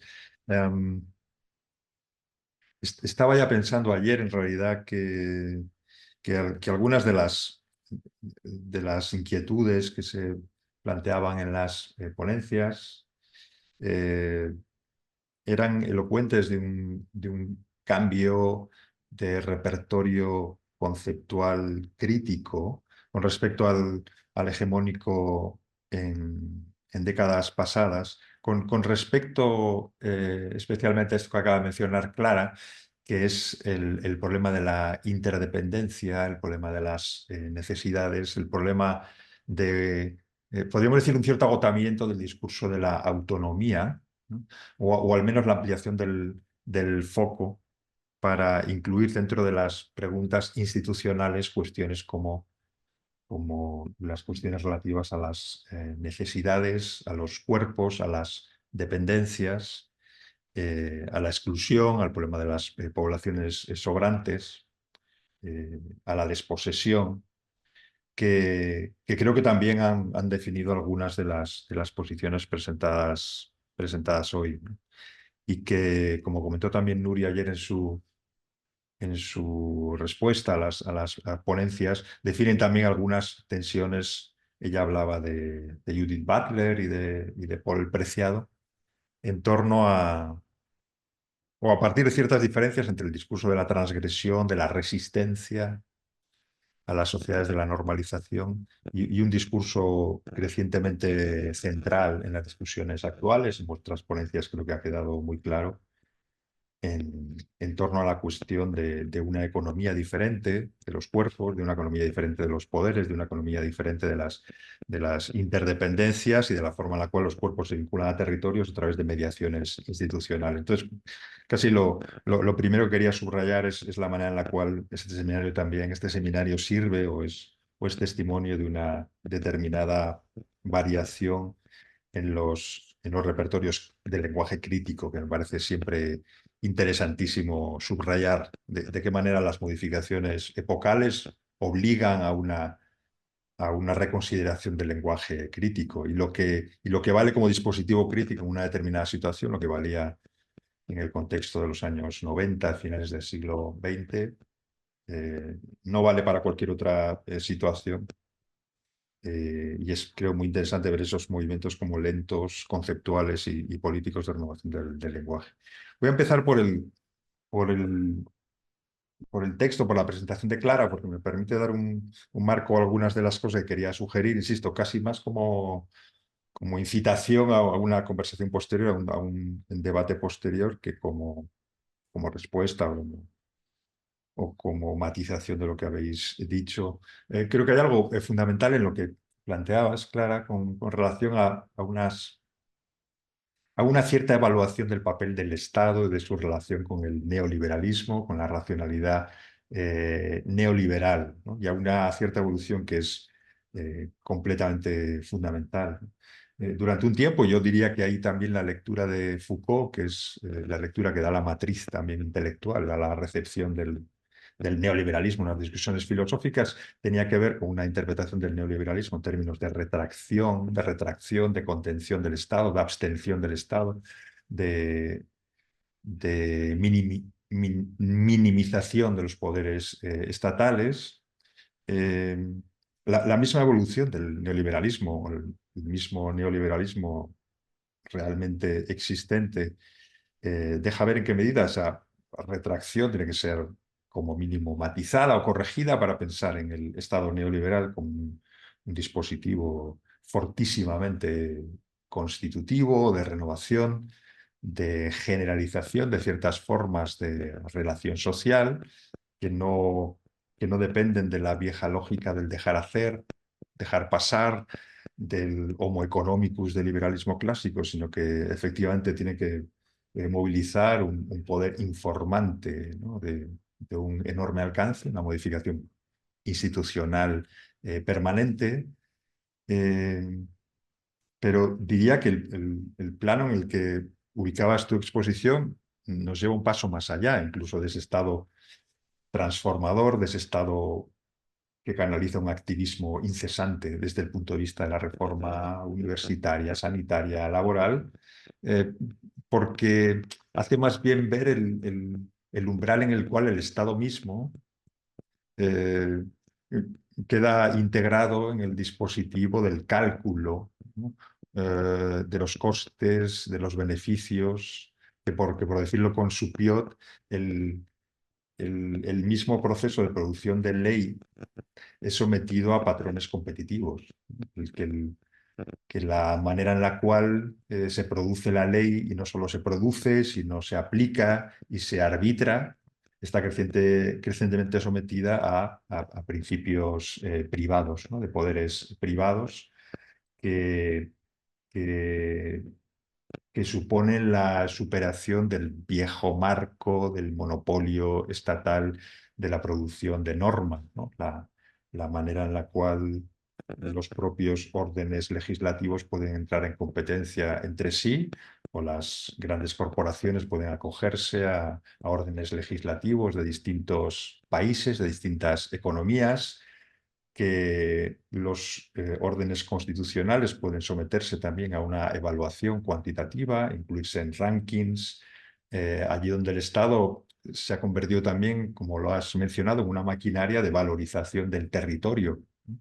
De atracción de capital en la cultura del crédito, no tanto de producción de beneficios, sino más bien de atracción del crédito, de generación de unas buenas condiciones para la inversión, y dentro de esas buenas condiciones para la inversión, pues hay una evaluación muy detallada de los órdenes laborales, de las leyes de protección del trabajo, de las tasas de desempleo, de las políticas fiscales, de los principios constitucionales, ¿no? Pues en España conocemos bien el procedimiento por el cual una constitución puede reformarse a partir de imperativos de eficiencia económica.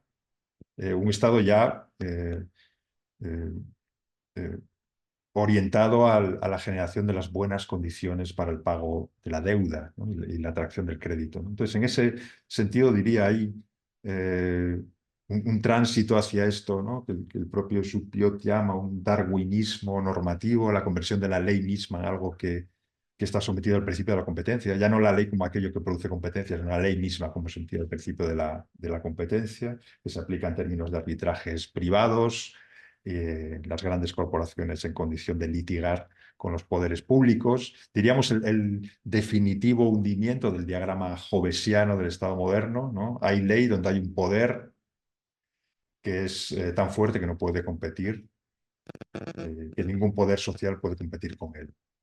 Entonces, en este diagrama, ¿no? Digamos, de la particular transformación del Estado, que al mismo tiempo es un debilitamiento, al mismo tiempo es un fortalecimiento, diría que lo que está en juego es una cierta crisis constitucional. No tanto la crisis del Estado como tal, sino el tránsito hacia un Estado post-constitucional, o la pérdida de sentido del lenguaje constitucional tradicional, ¿no? El lenguaje de los límites a los poderes públicos y a los poderes privados, y que por lo tanto el momento de la crisis del Estado social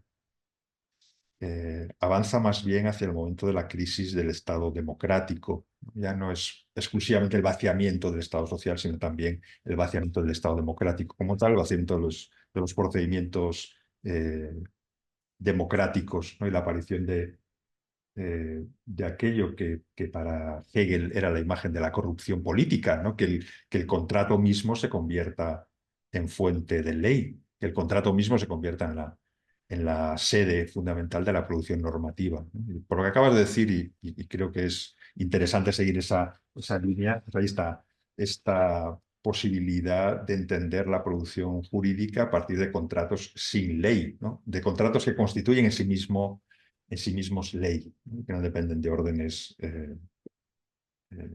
legislativos o constitucionales previos. Y entonces, en ese orden de lo constitucional, diría que es donde se presenta la cuestión determinante, ¿no? Cuando hablas del tránsito, ¿no? hacia lo transnacional bajo la forma de la lex mercatoria, pero la lex mercatoria era la lengua de los comerciantes medievales, ¿no? En los códigos de los comerciantes, que permitían institucionalizar ciertas costumbres donde no había códigos legales obligatorios. Los códigos de los mercaderes, las maneras en las cuales los estados se vinculan con corporaciones, se vinculan con despachos de abogados, se vinculan con formas de resolución de conflictos que trascienden completamente el lenguaje constitucional, que se abren a la ley, a la soft law, a la ley suave, etc. Bueno, el problema que quiero subrayar es esa situación en la cual el constitucionalismo parece no haber encontrado una forma de renovarse una vez que decae el código tradicional de la limitación de los poderes estatales y de la articulación democrática de los poderes estatales. Y entonces la escena que quería plantearte o devolverte a partir de tu exposición tiene que ver con una condición diferente, ¿no? Subrayabas lo bueno de la dimensión transnacional, o casi diría lo inevitable, ¿no? O lo irreversible de la condición transnacional. Mi cuestión o el problema que veo comparecer en ese escenario es en qué términos puede rearmarse una subjetividad colectiva, que ya no es la subjetividad colectiva que dio sentido al constitucionalismo tradicional, ¿no? Vinculado a la escala nacional, en el momento en el cual precisamente el neoliberalismo avanza, o más que avanzar, ya está completamente cristalizado en esas formas, hacia formas autoritarias, hacia formas del estatalismo autoritario. Digamos, ¿en qué términos armar, digamos, una densidad política del ámbito de lo transnacional, también desde el punto de vista de esto que subrayabas, de la interdependencia, allí donde la seguridad de los individuos se focaliza crecientemente hacia el fortalecimiento de su propio Estado, ¿no? Y hacia el ordenamiento geopolítico en términos de batallas fuertemente estatalizadas, no precisamente ya transnacionales, ¿no? En esta dimensión del neoliberalismo autoritario, que el cálculo de supervivencia de los sujetos tiende más al fortalecimiento de la institución estatal, ¿no? Y al mantenimiento de ciertas condiciones competitivas de los estados en un entorno normalmente bélico, un entorno en el cual definitivamente el neoliberalismo se ha desprendido del lenguaje mismo de las libertades y avanza más bien hacia el lenguaje de lo excepcional y de la seguridad. Para mí esa sería la escena y bueno, te lo planteo por si hay algo que puedas comentar al respecto, digamos, cómo articular el principio de la interdependencia con la dificultad para armar sujetos y prácticas colectivas en el momento de la desconstitucionalización de los estados. Avanzo un poco más rápidamente con respecto a la ponencia de Fabián Calla, que me ha interesado realmente muchísimo. Y por algunas dimensiones, lo voy a subrayar casi telegráficamente, porque en todo este proceso tan complejo de transformaciones que vinculamos con el nacimiento del neoliberalismo, claro, hay una dimensión, un nivel que me parece muy importante y es, desde el punto de vista teórico, la desaparición del problema del trabajo y de la relación que el trabajo tiene con la democracia, con las formas de organización del trabajo, de las prácticas comunes y con la organización de la democracia, ¿no? Se diría que todo el proceso de renovación conceptual de lo que se llamó el nuevo espíritu del capitalismo tuvo que ver con superar el paradigma de la producción para pasar a hablar en unos términos distintos por ejemplo, de las teorías del capital humano, que ya no hablan tanto de un intercambio, ¿no?, de fuerza de trabajo, sino más bien de una inversión de un capital propio que recibe una renta, una devolución de renta. Bueno, todo el lenguaje de las interacciones de los usuarios, de los clientes, de la subjetivación del trabajo, ¿no?, que parecía que efectivamente ofreció unas claves hermenéuticas que iban a desplazar al trabajo como elemento fundamental de identificación y de consolidación de las prácticas políticas, ¿no?, como había sido realmente en todo el periodo anterior fordista, ¿no? Entonces se da esta circunstancia, creo que tú también mencionabas, o al menos tenías en cuenta, de que en el momento en el cual el trabajo parece determinar de una manera más intensa la existencia de los individuos, que ha perdido sus límites espaciales, sus límites temporales, sus límites de actividad, en el momento en el cual estamos trabajando todo el tiempo en todos los lugares y de todas las maneras y movilizando de una forma intensísima la propia subjetividad, pues el trabajo parece perder relevancia dentro de las discusiones públicas, dentro de las discusiones políticas. Entonces, esa reaparición del trabajo, ¿no? Tal y como la planteas en términos además de la idea del cooperativismo, me parece importantísima, porque creo que es indicio de un cierto retorno o renovación también de las categorías de la crítica, que tiene que ver con esto, ¿no? No ya exclusivamente, y es importante, ¿no? La discusión en torno a las condiciones del trabajo, las condiciones salariales o las condiciones de la jornada laboral, sino también la manera en la cual la práctica misma del trabajo como práctica colectiva determina la naturaleza de la democracia. En qué medida la formación de la subjetividad, la organización del tiempo del trabajo tiene que ver con la calidad misma de la democracia. Y ese problema me parece central. Y diría que ni siquiera el republicanismo ha desarrollado un pensamiento específicamente vinculado al trabajo, sino más bien a algunas de las condiciones del trabajo o de la negociación, como es particularmente el problema de la renta universal o de la renta básica, que no es tanto algo que entre en la organización misma del trabajo y la relación con la democracia, sino más bien el favorecimiento de determinadas condiciones de negociación o de salida o de abandono del trabajo por estar cubiertas determinadas necesidades sociales.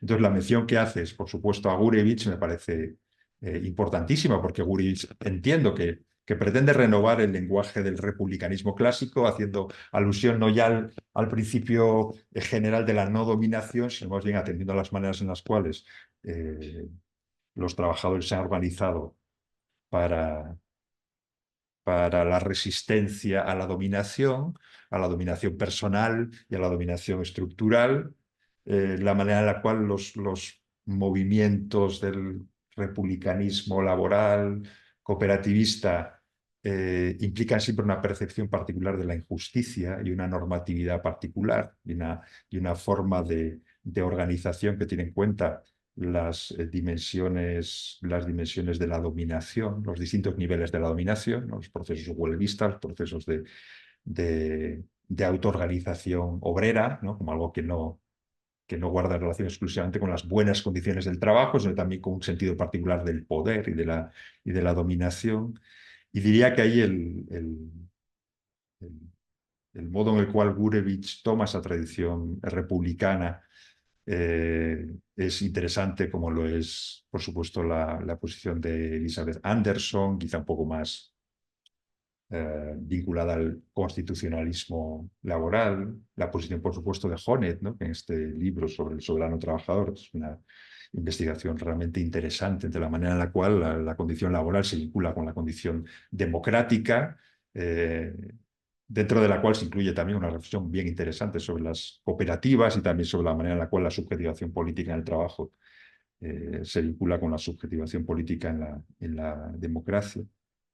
De manera que esa es la línea por la cual entiendo que se plantea una relación directa entre el trabajo y la democracia.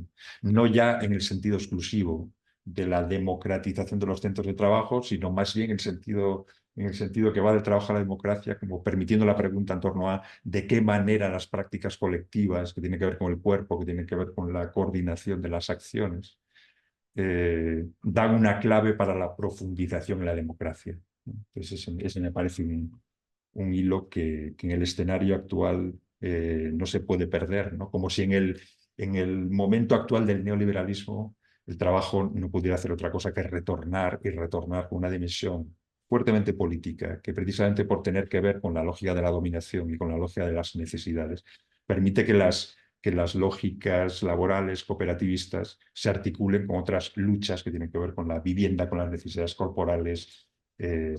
Y ahí quizá el problema que para mí sería importante sería pensar el cooperativismo en las condiciones del capitalismo de plataformas, ya no en las condiciones del trabajo agrario que has mencionado, sino también pensar en qué términos la intensificación de la autonomía de los trabajadores puede dar lugar a unas bases cooperativas, ahí donde el trabajo ya no se encuentra localizado en un espacio a partir de prácticas comunes muy densas, sino a partir de una lógica de la individualización o de la subjetivación. Y por hacer una última mención, ya me estoy extendiendo demasiado a la ponencia de Jorge, que igualmente agradezco y aprecio. Diría que, de nuevo, ¿no? La recuperación del problema de la ciudad, y el problema de los comunes tiene es también indicio, es también prueba de esta renovación del arsenal crítico, ¿no? Del descubrimiento del redescubrimiento, diríamos, de prácticas comunitarias vinculadas a la ciudad, vinculadas a la democracia directa, vinculadas a comuna, vinculadas al reconocimiento del orden de las interdependencias y a una cierta dimensión institucional. Eh, Aquí ya, por decirlo de una manera muy esquemática, claro, me resulta interesante en relación con todo lo anterior, en relación con lo de Clara, en relación con lo de Fabián, esta contraposición que ha en algún sentido ordenado también la exposición y algunas de las posiciones de las que hablabas, ¿no? Entre ciudad y Estado o entre lo común y el Estado. No solo por digamos, por el problema que resulta hablar de Estado en general, ¿no?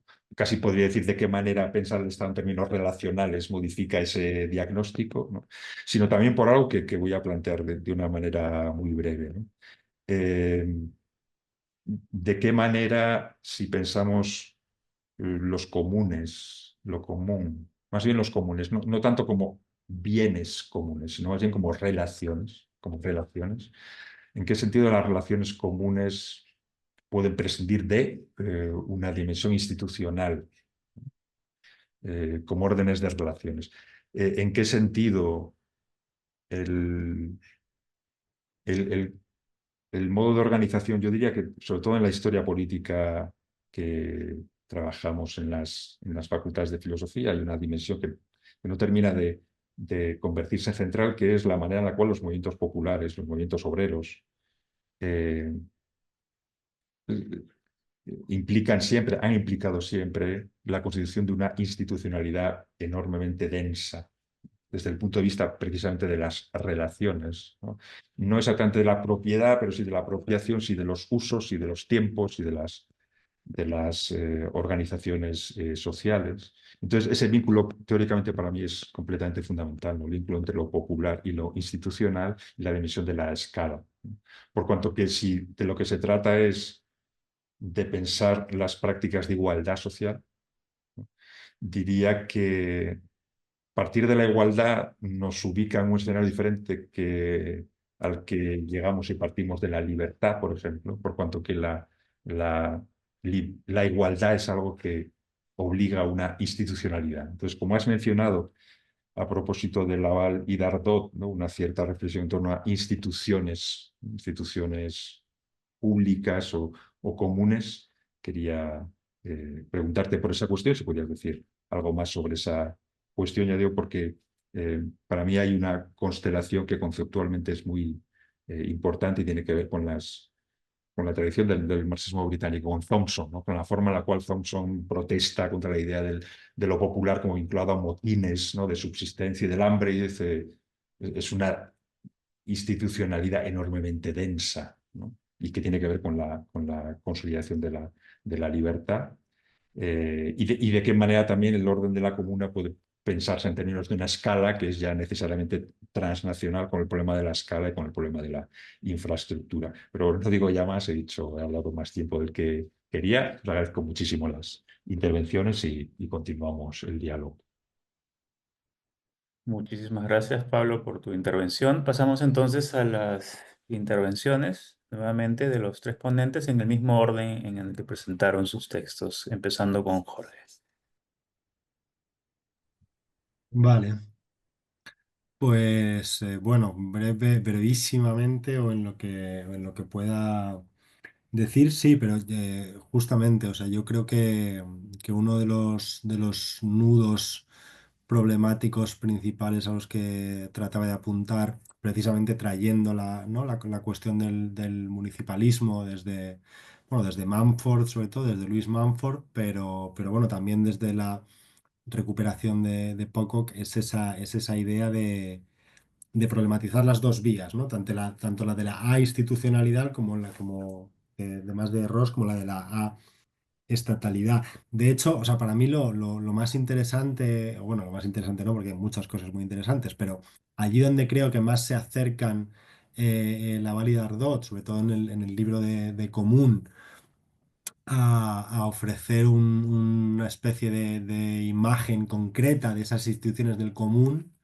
eh, es en toda la parte relativa a los servicios públicos, ¿no? A la propuesta o a la idea de que no se trataría tanto de defender los servicios públicos como tal, sino de convertirlos en instituciones del común que estén gobernados democráticamente y orientados hacia los derechos de uso, ¿no?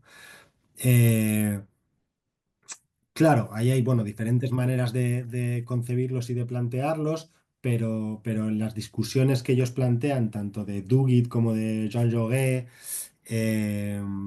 de las experiencias de Nápoles más recientes, ¿no? De las municipalizaciones en Nápoles y los trabajos de Alberto Lucarel y demás, es más bien entender lo común, que es verdad que ahí a mí en algunos puntos se me descompensa con otras afirmaciones más tajantes contra el Estado y lo público y demás, en una especie de, mm, de gestión plural de esos servicios públicos de las instituciones que incluye tanto representantes estatales como usuarios, como trabajadores y trabajadoras, como organizaciones sociales, ¿no? O ancladas al territorio. Bueno, en Nápoles ponen ejemplos eso, ¿no? Incluso de entidades municipales que pasan a tener una junta directiva compuestas por todas estas diferentes figuras, ¿no? Eh, y creo que ese es el modelo que de alguna manera permitiría incluir en la perspectiva de, o sea,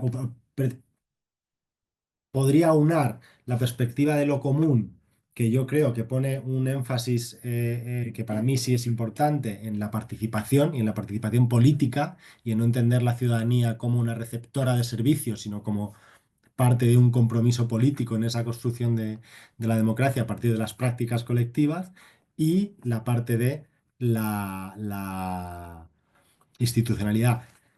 Claro, cuando entramos a la cuestión de la escala y vinculándolo con lo del transnacional que planteaba Clara, o sea, la apuesta principal de estos autores es evidentemente la vía federal, o sea, del mantenimiento de cierta unidad básica en torno a la ciudad o lo municipal como unidad básica política y una constitución o una ampliación federal de los espacios de decisión, pero al mismo tiempo también hay otro marco que no tiene por qué ser antitético, creo, pero que para mí sí que resulta interesante, que es de hecho un ejemplo concreto que también traen a partir de la discusión de Marx, lo tengo aquí apuntado, en el Consejo General de la AIT de agosto del 69 sobre las escuelas de Estados Unidos y cómo la posición de Marx ahí es tiene que haber una suerte de garantía estatal, ¿no? Y financiera y legal de esas escuelas al mismo tiempo que un gobierno y una administración local, ¿no? O sea, que el Estado provee una garantía universal de financiación igualitaria, pero la gestión, pues a partir de consejos sociales y de trabajadores, ¿no? Y creo que esta idea, insisto, pues resuena un poco también en propuestas como la de Jean Jaurès, de los servicios públicos como servicios ciudadanos que están determinados por elecciones políticas generales a otros niveles, ¿no? de coordinación a otras escalas, pero luego cogobernados en todos los niveles por quienes participan directamente o están involucrados en la implementación, ¿no? Pero bueno, sí que está esa idea de la escala entre lo que podría ser la financiación y la determinación legal y la gestión. Y luego con lo que planteabas de Thompson y esa institucionalidad, También estoy muy de acuerdo. De hecho, una de las cosas que me llamó mucho la atención leyendo a Manford, ¿no? En esa reconstrucción que hace de las distintas ciudades, a pesar de su mirada negativa sobre el declive de lo que podía ser esa ciudad medieval, ¿no? Por decirlo así muy rápido, es que rescata también de nuevo cómo a través de los servicios públicos, ¿no? De los servicios públicos entendidos también en la provisión de agua, ¿no? En los baños públicos, en la gestión de la higiene. Lo tenía aquí apuntado porque me gustó. Claro, hace bueno, como que esos servicios públicos generan una suerte de hábito de socialización municipal, ¿no? Y entonces menciona a Sidney y a Beatrice Webb, a los historiadores, ¿no? Como que planteaban la idea de que en realidad el siglo XIX había sido un siglo del socialismo municipal, precisamente por la provisión de todo ese tipo de, de servicios, ¿no? Entonces eso es lo que me llevaba también a la pregunta de, en esas luchas, digamos, más municipales o más locales, efectivamente, ¿qué tipo de institucionalidad se ha producido, ¿no? No tengo la respuesta, pero creo que es un ámbito fundamental. Y bueno, y en esa idea que planteaba, ya con esto cierro, de la cuestión de diferentes niveles de gestión, pues ellos planteaban también, ¿no? Hasta qué punto podría precisamente el sindicalismo convertirse en un proveedor de servicios públicos, ¿no? Para organizar los barrios y las organizaciones sociales a partir de las funciones políticas de la comunidad, ¿no? O dotando a funciones políticas a la comunidad, independientemente de que a distinta escala haya otro tipo de autoridades legales y de formas de financiación o de solidaridad financiera, ¿no? Diría un poco eso, tanto respecto a lo de la escala como respecto a lo de la institucionalidad.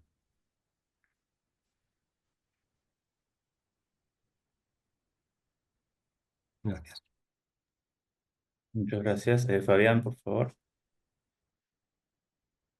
Sí, sí, muchas gracias por los comentarios. Luego he sistematizado la respuesta en dos puntos centrales del comentario. Espero no dejar nada fuera, pero a veces es imposible. Lo primero, la profundización de la democracia en esta relación democracia-capitalismo, ¿no?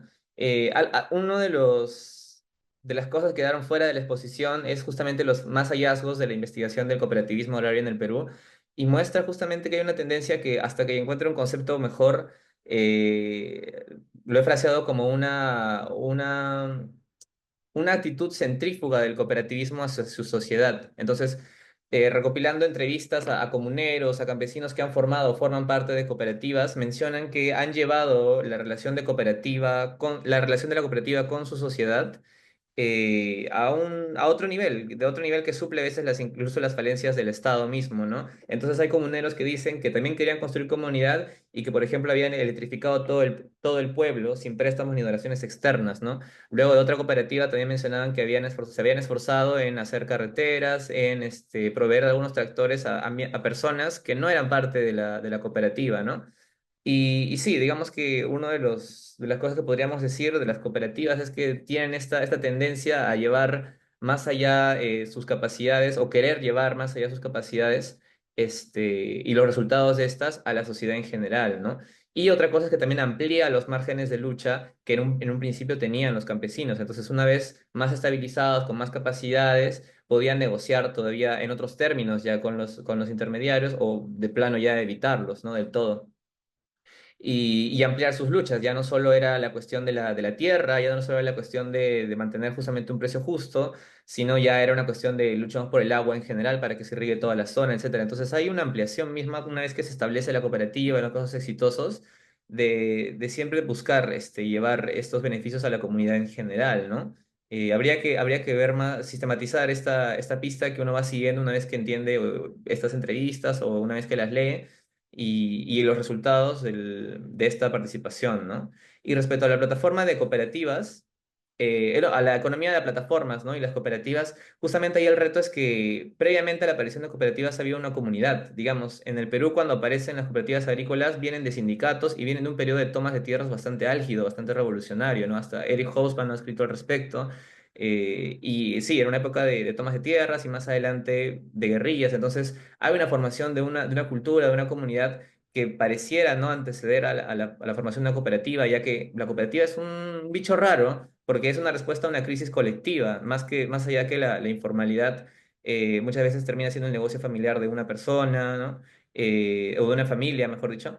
El negocio familiar, claro, un negocio familiar, etcétera. Entonces entran en la competencia del mercado en estos niveles más empresariales, pero la cooperativa es una solución colectiva a una crisis, lo cual es algo a tomar en cuenta, ¿no? Entonces sí se necesitaría, o por lo que se necesita, esta cuestión de una comunidad previa. Ahora, lo que yo veo también en redes sociales o en internet es que hay comunidades muy fuertes que no se conocen para nada y sin embargo tienen una cultura y palabras que los identifican y demás que podría suplir, ¿no?, esta cuestión de falta de presencialidad. Pero bueno, eso es una pregunta bastante interesante que habría que explorar más, bueno, ya después. Muchas gracias. Gracias, Fabián. Y finalmente, Clara, por favor.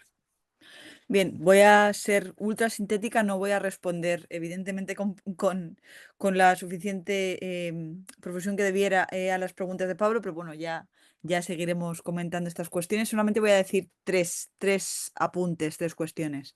En primer lugar, respecto de esa oposición, ¿no?, que ha planteado Pablo, que yo también he planteado como una oposición respecto de si el Estado se habría retraído, tal y como se entendía en Foucault, o si bien habría más bien una suerte de hiperproductividad reglamentaria por parte del Estado y esa discusión, decir que en realidad he mentido un poco. ¿Por qué digo esto? Porque ambas posturas tienen su momento de verdad, porque ante lo que nos encontramos cuando planteo esta cuestión de la hiperproductividad reglamentaria es la adecuación del Estado a la forma imperial, por decirlo de alguna manera.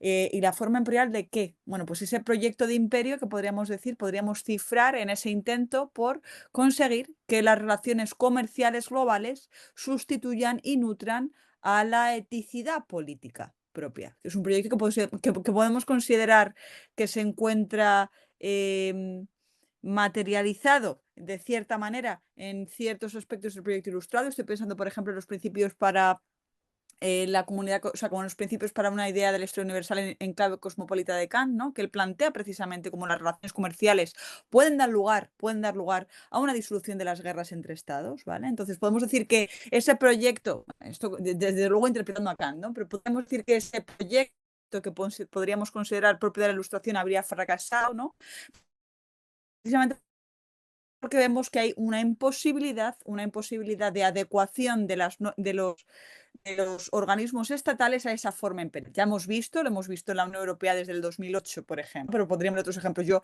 aquí me disculpo por el endocentrismo, pero es que no conozco realmente otros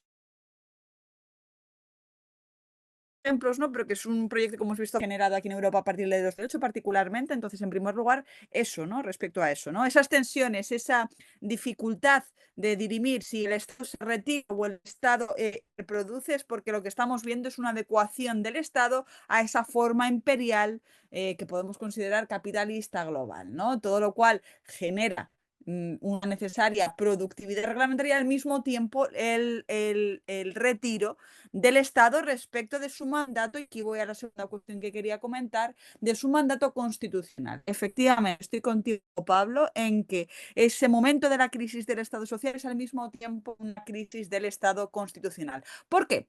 Porque el Estado constitucional, digamos que tiene un mandato que es el mandato del pueblo soberano.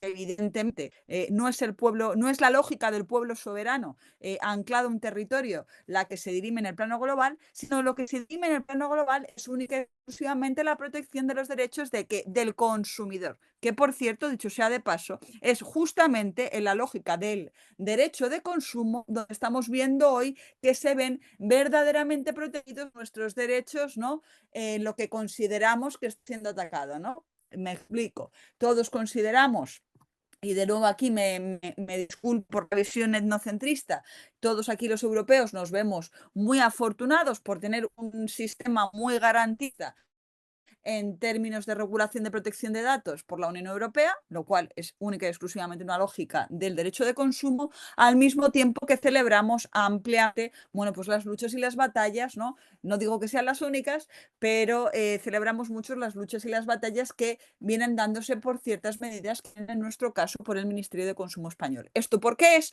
Porque, bueno, por decirlo de alguna manera, está hipostasiándose esa lógica de el derecho de, o sea, de la protección de la ciudadanía bajo la lógica del derecho única y exclusivamente del derecho de consumo. Esto lo podríamos discutir mucho más, pero efectivamente estoy contigo. El momento de crisis del Estado social es una crisis del Estado constitucional que tiene que ser reconfigurado en clave global. Y en tercer lugar, ¿cómo hacer esto a nivel internacional? ¿Cómo plantear esta interdependencia? Bueno, en primer lugar, decir que yo lo que única y exclusivamente lo que planteo es que hay que ser conscientes de esta situación y por eso lo planteo. Y a partir de ahí ver a partir de qué niveles y en qué ámbitos se puede incidir. Si efectivamente tenemos que tener a este respecto, tenemos que tener en cuenta dos cuestiones importantes de carácter geopolítico. En primer lugar, que en el espacio contemporáneo no parece que vaya a haber un hegemón de carácter económico global y al mismo tiempo con intenciones políticas al nivel de Estados Unidos, es decir, vemos que Estados Unidos está en declive, pero que no hay un hegemón de carácter global todavía lo suficientemente fuerte como para sustituir su lugar, todo lo cual nos da cuenta de que todo tipo de decisión vaya a tener que ser tomada, bueno, pues en relaciones de carácter bilateral, multilateral, etc. Eso en primer lugar.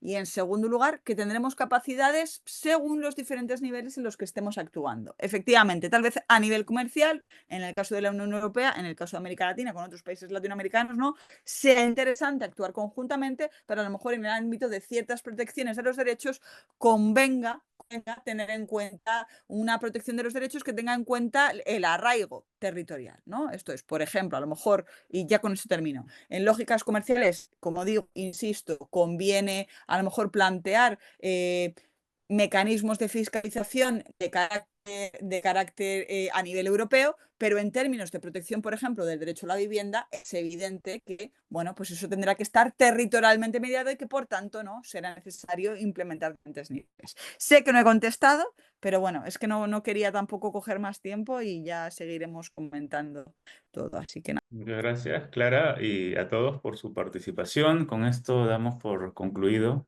el seminario en su segunda sesión. Gracias por habernos acompañado y esperamos estar nuevamente juntos en la siguiente edición. Que estén muy bien. Hasta luego.